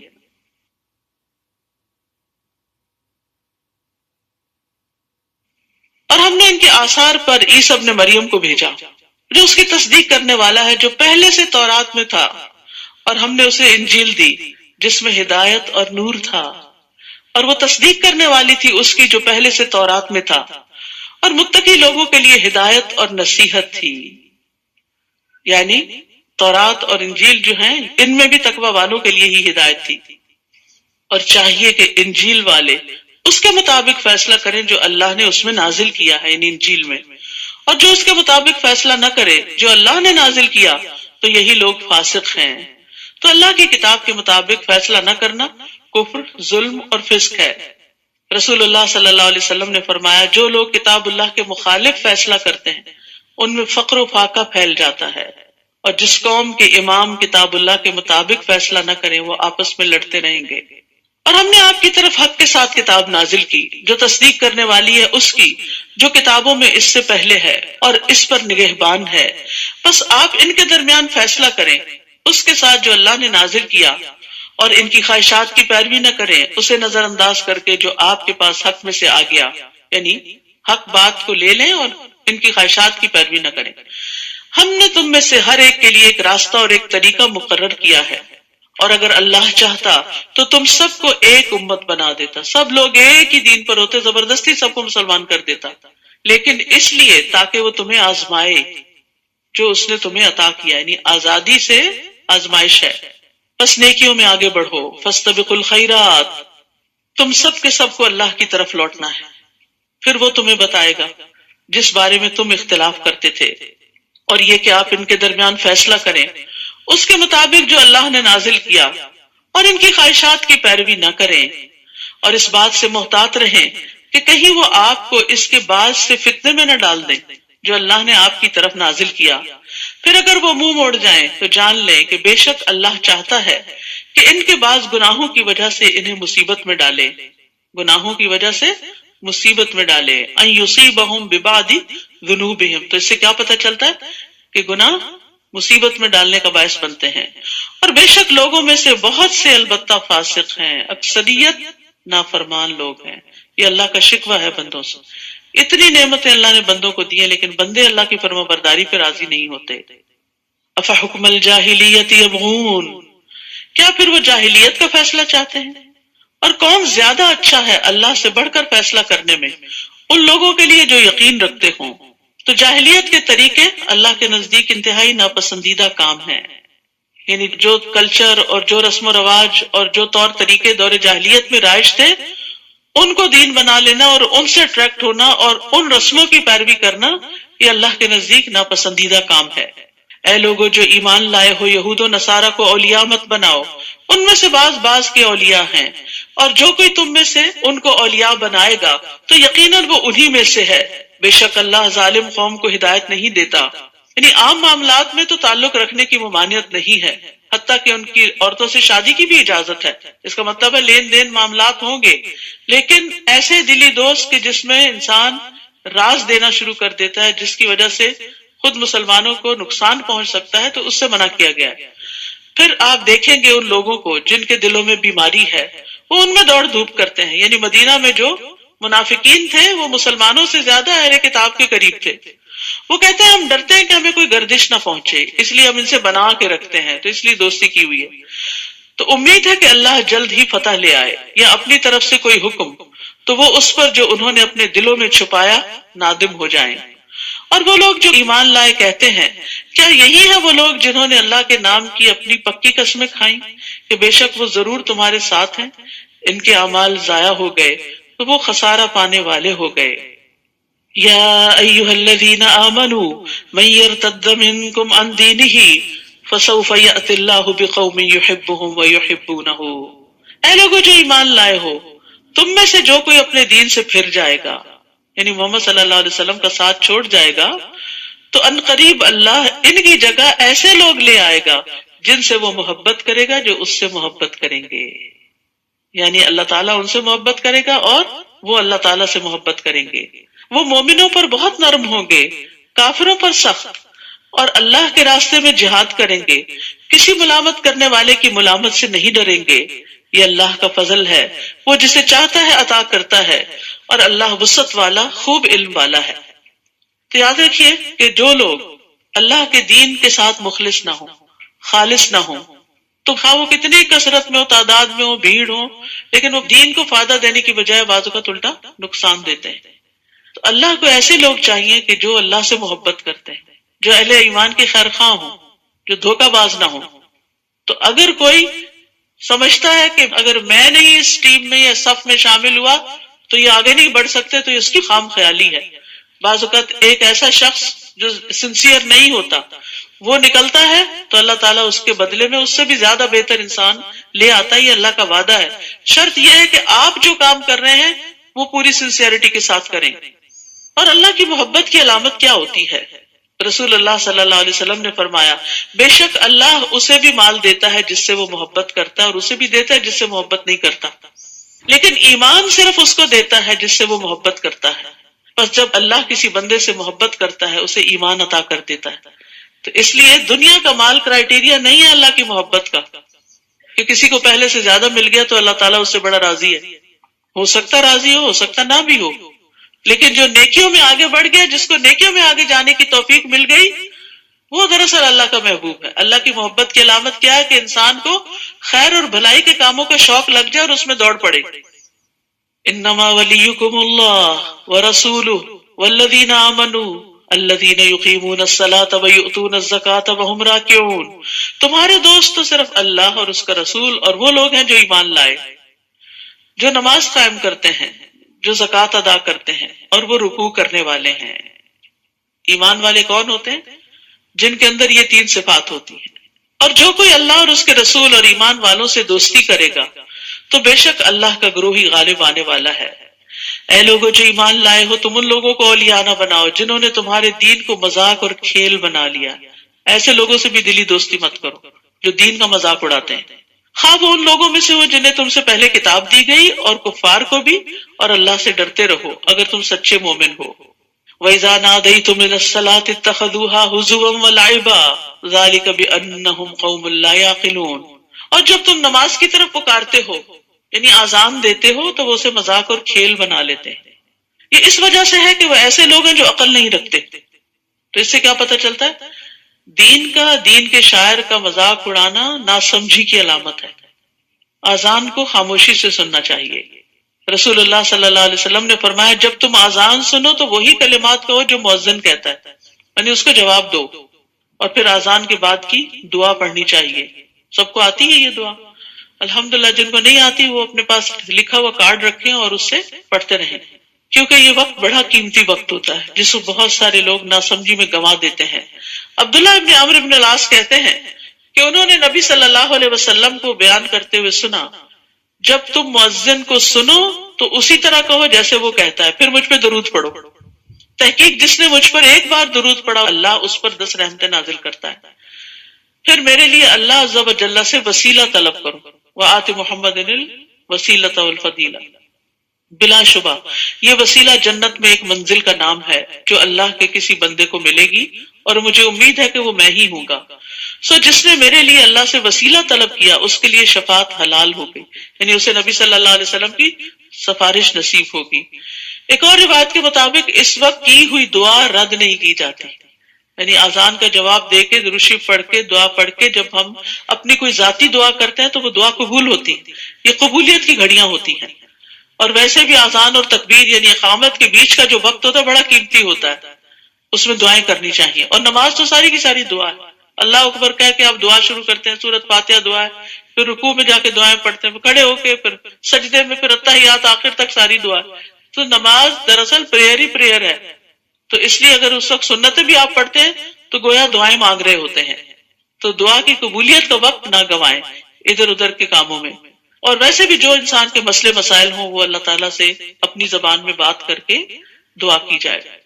کہہ دیجئے اے اہل کتاب، کیا تم اس وجہ سے ہم پر ناراض ہوتے ہو کہ ہم ایمان لائے اللہ پر اور جو ہماری طرف نازل کیا گیا اور جو اس سے پہلے نازل کیا گیا، اور یقیناً تمہارے اکثر لوگ فاسق ہیں۔ یعنی اہل کتاب کو مسلمانوں سے ناراضگی کیا ہے کہ یہ قرآن میں آنے والی تعلیمات کو کیوں فالو کرتے ہیں۔ کہہ دیجئے کیا میں تمہیں اللہ کے نزدیک سزا کے اعتبار سے اس سے بدتر انسان کے بارے میں نہ بتاؤں جس پر اللہ نے لعنت کی اور اس پر غضبناک ہوا، اور ان میں سے بندر اور خنزیر بنا دیے، اور جس نے طاغوت کی بندگی کی ہو، اور یہی لوگ درجے میں بدترین اور سیدھے راستے سے زیادہ بھٹکے ہوئے ہیں۔ یعنی دنیا میں بھی اللہ تعالیٰ نے نمونے دکھائے سزا کے، جب لوگوں نے اللہ کے حکم کی سری نافرمانی کی، جیسے سبت کے دن زیادتی کی تو اللہ نے ان کو بندر بنا دیا، اور اسی طرح دیگر مواقع پر بھی۔ اور جب وہ تمہارے پاس آتے ہیں کہتے ہیں ہم ایمان لائے، حالانکہ حقیقت یہ ہے کہ وہ کفر کے ساتھ داخل ہوئے اور اس کفر کے ساتھ ہی نکل گئے۔ یہ صرف دھوکہ تھا ایک، اور اللہ اسے زیادہ جانتا ہے جسے وہ چھپاتے ہیں، جو کفر اپنے دل میں چھپائے ہوئے ہیں۔ آپ ان کی اکثریت کو دیکھیں گے کہ وہ گناہ اور زیادتی کے کاموں میں اور اپنے حرام کھانے میں خوب دوڑ دھوپ کرتے ہیں۔ یقیناً کتنا برا ہے جو عمل وہ کرتے ہیں۔ ربانی اور علماء انہیں ان کے گناہ کی باتیں کرنے اور حرام کھانے سے کیوں نہیں روکتے؟ یقیناً کتنا برا ہے جو وہ کیا کرتے ہیں۔ تو یاد رکھیے، برائی سے منع نہ کرنے والا ویسا ہی ہو جاتا ہے جیسے برائی کرنے والا۔ نیکی کی طرف بلانے والا آنے والے کے ثواب کو بھی لے لیتا ہے۔ اس کو بھی ملتا ہے اور اس کو بھی ملتا ہے، اور اسی طرح جو برائی سے روکتا نہیں تو وہ بھی اس گناہ میں شریک ہو جاتا ہے۔ وقالت اليهود يد الله مغلولة غلت أيديهم ولعنوا بما قالوا بل يداه مبسوطتان، اور یہود کہتے ہیں کہ اللہ کا ہاتھ بندھا ہوا ہے، نعوذ باللہ، کہ اللہ بخیل ہے، باندھ دیے گئے ہاتھ ان کے، اور وہ لعنت کیے گئے اس قول کی وجہ سے، یعنی اللہ کے بارے میں بری بات کرنا کوئی مذاق، جو ایسا کرے گا اس پر کیا ہے؟ لعنت ہے، وہ اللہ کی رحمت سے دور ہے کیونکہ اس نے اللہ کو ناراض کر دیا، بلکہ اس کے دونوں ہاتھ کھلے ہوئے ہیں، وہ جس طرح چاہتا ہے خرچ کرتا ہے، یعنی جتنا چاہتا ہے خرچ کرتا ہے، جتنا چاہتا ہے جس کو عطا کرتا ہے، اور یقیناً جو کچھ آپ پر آپ کے رب کی طرف سے نازل کیا گیا ہے وہ ان کی اکثریت کو سرکشی اور کفر میں ضرور بڑھا دے گا، اور ہم نے ان کے درمیان قیامت کے دن تک کے لیے عداوت اور بغض ڈال دیا۔ جب کبھی انہوں نے تمہارے خلاف جنگ کے لیے آگ بھڑکائی اللہ نے اسے بجھا دیا، اور وہ زمین میں فساد کی کوشش کرتے ہیں اور اللہ فساد کرنے والوں کو پسند نہیں کرتا۔ حدیث میں آتا ہے کہ اللہ سے بڑھ کر کوئی صبر کرنے والا نہیں جو تکلیف دہ بات سن کر صبر کرے۔ ہم نے کسی کو کچھ دیا نہیں ہوتا، صرف سلام دعا ہی ہوتی ہے، اگر وہ ہمیں گور کے بھی دیکھے یا کوئی ایسا جیسے میں تو ہم اس سے لڑ پڑتے، ہم سے صبر نہیں ہوتا۔ اللہ رب العزت جس نے تمام انسانوں کو وہ سب کچھ دیا جو ان کے پاس ہے، وما بکم من نعمت فمن اللہ، اس کے باوجود وہ اللہ کے بارے میں نعوذ باللہ غلط باتیں کرتے ہیں، تو اللہ سبحانہ وتعالی پھر بھی صبر کرتے ہیں، ان کو فوری سزا نہیں دیتے کہ ادھر کسی نے مذاق اڑایا دین کا یا اللہ سبحانہ وتعالیٰ کا یا کسی رسول کا تو اللہ تعالیٰ اس کی زبان میں ہی پکڑ لے، نہیں، ایسا نہیں ہوتا۔ رسول اللہ صلی اللہ علیہ وسلم نے فرمایا تکلیف دہ بات سن کر اللہ سے زیادہ صبر کرنے والا کوئی نہیں۔ لوگ اس کا بیٹا ہونے کا دعویٰ کرتے ہیں اور اس کا ہمسر بنا دیتے ہیں، پھر بھی وہ انہیں عافیت دیتا ہے، ان کی حفاظت کرتا ہے، ان کو رزق دیتا ہے اور انہیں کئی نعمتیں عطا کرتا ہے۔ اللہ اکبر، یہ ہے اللہ کا حوصلہ۔ اور اگر نافرمانیوں کی بجائے یہ لوگ اطاعت کرتے، وَلَوْ أَنَّ أَهْلَ الْكِتَابِ آمَنُوا وَاتَّقَوْا لَكَفَّرْنَا عَنْهُمْ سَيِّئَاتِهِمْ وَلَأَدْخَلْنَاهُمْ جَنَّاتِ النَّعِيمِ، اور اگر بے شک اہل کتاب ایمان لاتے اور تقوی اختیار کرتے تو ہم ضرور ان سے ان کی برائیاں دور کر دیتے اور ہم ضرور انہیں نعمتوں والے باغات میں داخل کرتے، دنیا میں بھی نعمتیں عطا کرتے۔ دنیا میں سب سے بڑی نعمت والا باغ انسان کا اپنا دل ہے، جس میں قرار ہو، اطمینان ہو، سکون ہو، اور یہ قرار آ نہیں سکتا جب تک انسان 100% اللہ کی عبادت یا اطاعت میں اپنے آپ کو نہ لگائے، اللہ کی طرف جب تک رخ نہ کرے، اللہ سے نہ مانگے۔ تو یہ کتنا بڑا وعدہ ہے کہ اگر اہل کتاب ایمان لاتے اور تقوی کرتے، اللہ سے ڈرتے، تو ضرور ان سے ان کی برائیاں، ان کی تکلیفیں دور کر دیتے۔ تو یہ مسائل کے حل کا نسخہ ہے، تکلیفوں کو دور کرنے کا ذریعہ ہے، ایمان بڑھانا اور تقوی اختیار کرنا۔ اور اگر وہ تورات قائم کرتے اور انجیل قائم کرتے اور جو کچھ ان کے رب کی طرف سے ان کی طرف نازل کیا گیا ہے تو یقیناً وہ اپنے اوپر سے کھاتے اور اپنے پاؤں کے نیچے سے بھی، آسمان بھی دھن برساتا، رزق برساتا اور زمین بھی اگلتی۔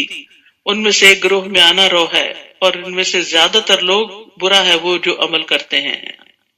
تو اس سے کیا پتہ چلتا ہے کہ اگر انسان اللہ کی کتاب کے مطابق زندگی بسر کرتا ہے تو دنیا کی نعمتیں بھی حاصل ہوتی ہیں۔ تو قائم کرنے کا مطلب کیا ہے؟ علم اور عمل کے ساتھ معاملہ کرنا۔ ابن عباس کہتے ہیں کہ اوپر سے بارش اور نیچے سے نباتات۔ ایک قول یہ بھی ہے کہ ہم ان کا رزق اتنا وسیع کر دیتے کہ وہ مسلسل کھاتے رہتے، ان کو کمی نہ آتی۔ اور یہ اللہ کا وعدہ ہے، وَمَن يَتَّقِ اللَّهَ يَجْعَل لَّهُ مَخْرَجًا وَيَرْزُقْهُ مِنْ حَيْثُ لَا يَحْتَسِبُ، جو اللہ سے ڈرے گا اللہ اس کے لیے ہر مشکل سے نکلنے کا راستہ بنا دے گا اور اسے وہاں سے رزق دے گا جہاں سے وہ سوچ بھی نہیں سکتا۔ تو علم کی وجہ سے بھی رزق ملتا ہے۔ انس بن مالک رضی اللہ عنہ کہتے ہیں کہ نبی صلی اللہ علیہ وسلم کے زمانے میں 2 بھائی تھے، جن میں سے ایک تو نبی صلی اللہ علیہ وسلم کی خدمت میں آتا تھا اور دوسرا بھائی کماتا تھا۔ چنانچہ کمانے والے بھائی نے اپنے بھائی کے بارے میں نبی صلی اللہ علیہ وسلم سے شکایت کی کہ یہ کچھ کام نہیں کرتا، یہ آپ ہی کے پاس بیٹھا رہتا ہے۔ آپ نے فرمایا شاید کہ تم اس کی وجہ سے ہی رزق دیے جاتے، تمہیں جو اللہ نے وسعت دی ہوئی ہے وہ اس کام میں لگنے کی وجہ سے دی۔ اور قرآن تو ویسے ہی بابرکت کتاب ہے، کتاب انزلناہ الیک مبارک۔ بعض مفسرین کہا کرتے تھے ہم قرآن پڑھنے میں مشغول ہوئے تو ہمیں دنیا میں برکات اور بھلائیوں نے ڈھانپ لیا، کیونکہ یہ بھلائیاں صرف آخرت کے لیے نہیں دنیا کے لیے بھی ہیں۔ پھر فرمایا یا ایھا الرسول بلغ ما انزل الیک من ربک، اے رسول پہنچا دیجئے جو آپ کی طرف آپ کے رب کی طرف سے نازل کیا گیا ہے، اور اگر آپ نے ایسا نہ کیا تو آپ نے اس کا پیغام نہیں پہنچایا، اور اللہ آپ کو لوگوں سے بچائے گا، بے شک اللہ کافر قوم کو ہدایت نہیں دیا کرتا۔ یاد رکھیے جو کچھ رسول کی طرف آیا ہے، ما انزل الیک من ربک، وہ وحی کی روشنی میں آیا، وہ وحی ہے، وہ اپنی طرف سے باتیں نہیں کرتے تھے اور اپنے دل کی خواہشات پر مبنی تعلیمات نہیں دیتے تھے۔ تو اسی لیے حدیث پر ایمان لانا جو صحیح احادیث ہیں وہ بھی ضروری ہے۔ حسان بن عطیہ کہتے ہیں کہ جبریل علیہ السلام نبی صلی اللہ علیہ وسلم کے پاس سنت لے کر اترتے تھے، یعنی قرآن کے علاوہ سنت بھی اترتی تھی، جس طرح آپ کو قرآن سکھاتے اسی طرح سنت کی تعلیم بھی دیتے۔ رسول اللہ صلی اللہ علیہ وسلم نے فرمایا جان لو ان قریب ایک وقت آنے والا ہے کہ کسی شخص کو میری کوئی حدیث پہنچے گی اور وہ تکیہ لگائے ہوئے اپنی مسند میں بیٹھا ہوگا، ریلیکس ہو کے کاؤچ پہ بیٹھا ہوگا اور کہے گا ہمارے اور تمہارے درمیان اللہ کی کتاب ہی کافی ہے، بس جو کچھ اس میں حلال پائیں گے اسے حلال سمجھیں گے اور جو اس میں حرام پائیں گے اسے حرام سمجھیں گے، یعنی صرف قرآن کافی ہے۔ جبکہ حقیقت یہ ہے کہ جسے اللہ کے رسول نے حرام کیا وہ بھی اسی طرح حرام ہے جسے اللہ نے حرام کیا، تو اس لیے ایسا نہ ہو کہ انسان حرام میں پڑ جائے لا علمی کی وجہ سے۔ کہہ دیجئے اے اہل کتاب تم کسی چیز پر نہیں ہو جب تک کہ تم تورات اور انجیل کے احکام کو قائم نہ کرو، اور اسے بھی جو کچھ تمہاری طرف تمہارے رب کی طرف سے نازل کیا گیا ہے، اور یقیناً جو کچھ آپ پر آپ کے رب کی طرف سے نازل کیا گیا وہ ان میں سے اکثر لوگوں کو سرکشی اور کفر میں ضرور بڑھا دے گا، بس آپ کافر قوم پر افسوس مت کیجیے۔ بے شک وہ لوگ جو ایمان لائے اور وہ لوگ جو یہودی بن گئے اور جو صابی ہیں اور جو نصارہ ہیں، جو کوئی بھی اللہ اور یوم آخرت پر ایمان لایا اور اس نے نیک عمل کیے تو ان پر کوئی خوف نہ ہوگا اور نہ ہی وہ غمگین ہوں گے۔ سبحان اللہ، ایمان اور عمل صالح کا نتیجہ کیا ہے؟ خوف اور رنج سے نجات۔ غم اور خوف دو چیزیں انسان کو گھن کی طرح چاٹ جاتی، تو ان دو چیزوں سے نجات حاصل ہو جاتی ہے اگر انسان ایمان لائے اور عمل صالح کرے۔ پھر فرمایا یقیناً ہم نے بنو اسرائیل سے پختہ عہد لیا اور ہم نے ان کی طرف کئی رسول بھیجے، جب کبھی ان کے پاس کوئی رسول ایسی چیز لے کر آیا جسے ان کے نفس پسند نہیں کرتے تھے تو ایک گروہ کو انہوں نے جھٹلا دیا اور ایک گروہ کو وہ قتل کرتے رہے۔ استغفر اللہ، یعنی اللہ کی طرف سے آنے والے رسولوں کے ساتھ بھی اتنی بڑی بڑی زیادتیاں کی، اور انہوں نے سمجھا کہ کوئی فتنہ واقع نہ ہوگا، یعنی کچھ نہیں ہوتا۔ بہت دفعہ انسان بڑے سے بڑا گناہ کر کے کہتا ہے کچھ نہیں ہوتا، سب چلتا ہے، تو وہ اندھے اور بہرے ہو گئے۔ پھر اللہ ان پر مہربان ہوا، پھر دوبارہ ان میں سے اکثر حق سے اندھے اور بہرے ہو گئے۔ اللہ اس کو خوب دیکھنے والا ہے جو وہ عمل کرتے ہیں، یعنی معافی مانگ لی، تھوڑا سا سیدھے رستے پہ، پھر دوبارہ اسی ڈگر پہ چل پڑے۔ لقد كفر الذين قالوا ان الله هو المسيح ابن مريم وقال المسيح يا بني اسرائيل اعبدوا الله ربي وربكم۔ بلا شبہ یقیناً ان لوگوں نے کفر کیا جنہوں نے کہا کہ بے شک اللہ ہی مسیح ابن مریم ہے، اور مسیح نے کہا اے بنو اسرائیل اللہ کی عبادت کرو جو میرا اور تمہارا رب ہے، یعنی انہوں نے اپنے آپ کو الہ نہیں کہا بلکہ خود عبادت کی اور لوگوں کو بھی اللہ کی عبادت کی طرف بلایا۔ بے شک جو اللہ کے ساتھ شریک ٹھہرائے گا تو یقیناً اللہ نے اس پر جنت حرام کر دی اور اس کا ٹھکانہ آگ ہے، اور ظالموں کے لیے کوئی مددگار نہ ہوگا۔ تو اس لیے مسیح ابن مریم کو اللہ کا بندہ اور اس کا رسول ماننا چاہیے۔ لقد کفر الذین قالوا ان اللہ ثالث ثلاثہ، بلا شبہ یقیناً ان لوگوں نے کفر کیا جنہوں نے کہا کہ بے شک اللہ تین کا تیسرا ہے، حالانکہ نہیں کوئی الہ برحق مگر ایک ہی الہ۔ اگر وہ اس سے باز نہ آئے جو وہ کہتے ہیں تو ان میں سے جن لوگوں نے کفر کیا ضرور انہیں دردناک عذاب پہنچے گا۔ یہاں پر سخت تردید کی گئی ہے ان غلط عقائد کی۔ افلا یتوبون الی اللہ ویستغفرونہ واللہ غفور الرحیم، کیا پھر وہ اللہ کے حضور توبہ نہیں کرتے اور اس سے بخشش نہیں مانگتے؟ اور اللہ بہت بخشنے والا نہایت رحم کرنے والا ہے۔ یاد رکھیے استغفار قبول ہوتی ہے غلطیوں پر ندامت کے ساتھ، کہ اللہ میں نے جو غلط کیا میں شرمندہ ہوں، تو میری اصلاح کر دے اور آئندہ کے لیے اپنے رستے پہ چلتا رکھ۔ رسول اللہ صلی اللہ علیہ وسلم نے حضرت عائشہ سے فرمایا کہ اے عائشہ اگر تم گناہ کے قریب ہوئی ہو تو اللہ سے استغفار کرو، کیونکہ ندامت اور استغفار ہی گناہ سے توبہ ہے۔ رسول اللہ صلی اللہ علیہ وسلم نے فرمایا جس نے بقیہ زندگی میں اچھائیاں کی اس کے پچھلے سارے گناہ معاف کر دیے جائیں گے، اور جو بقیہ زندگی میں بھی برائیاں کرتا رہا اس سے گزشتہ اور آئندہ دونوں زندگیوں میں ہونے والے گناہوں کی باز پرس کی جائے گی۔ تو اس لیے غلطی کتنی بھی بڑی ہو، کوئی شرک ہو، کفر ہو، نفاق ہو، توبہ کا دروازہ کھلا ہے جب تک کہ سانس حلق میں نہ اٹک جائے، اس لیے توبہ کرتے رہنا چاہیے۔ مل مسیح ابن مریم الا رسول، نہیں ہے مسیح ابن مریم مگر ایک رسول، در حقیقت اس سے قبل کئی رسول گزر چکے، اور اس کی ماں بہت سچی خاتون تھی، وہ دونوں کھانا کھایا کرتے تھے۔ دیکھیے ہم کس طرح ان کے لیے آیات واضح کرتے ہیں، پھر دیکھیے وہ کہاں سے پھیرے جاتے ہیں۔ یعنی اللہ سبحانہ تعالیٰ نے دلائل دے کے بات سمجھا دی ہے، لیکن پھر بھی ان کی عقل میں نہیں آتی۔ یہاں پر ایک عورت کی خاص خوبی کا ذکر کیا گیا، اور وہ کون سی ہے؟ صدیقہ، بہت زیادہ سچ بولنے والی، سچائی کی تلاش میں رہنے والی، سچائی سے محبت کرنے والی۔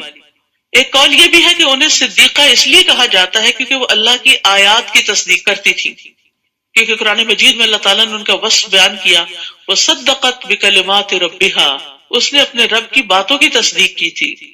نبی صلی اللہ علیہ وسلم نے فرمایا مردوں میں بہت سے کامل ہوئے ہیں، عورتوں میں کوئی کمال کو نہ پہنچی سوائے مریم بنت عمران کے اور فرعون کی بیوی آسیہ کے۔ یعنی یہ ایسی خواتین ہیں جنہیں دین کی سمجھ آ گئی تھی۔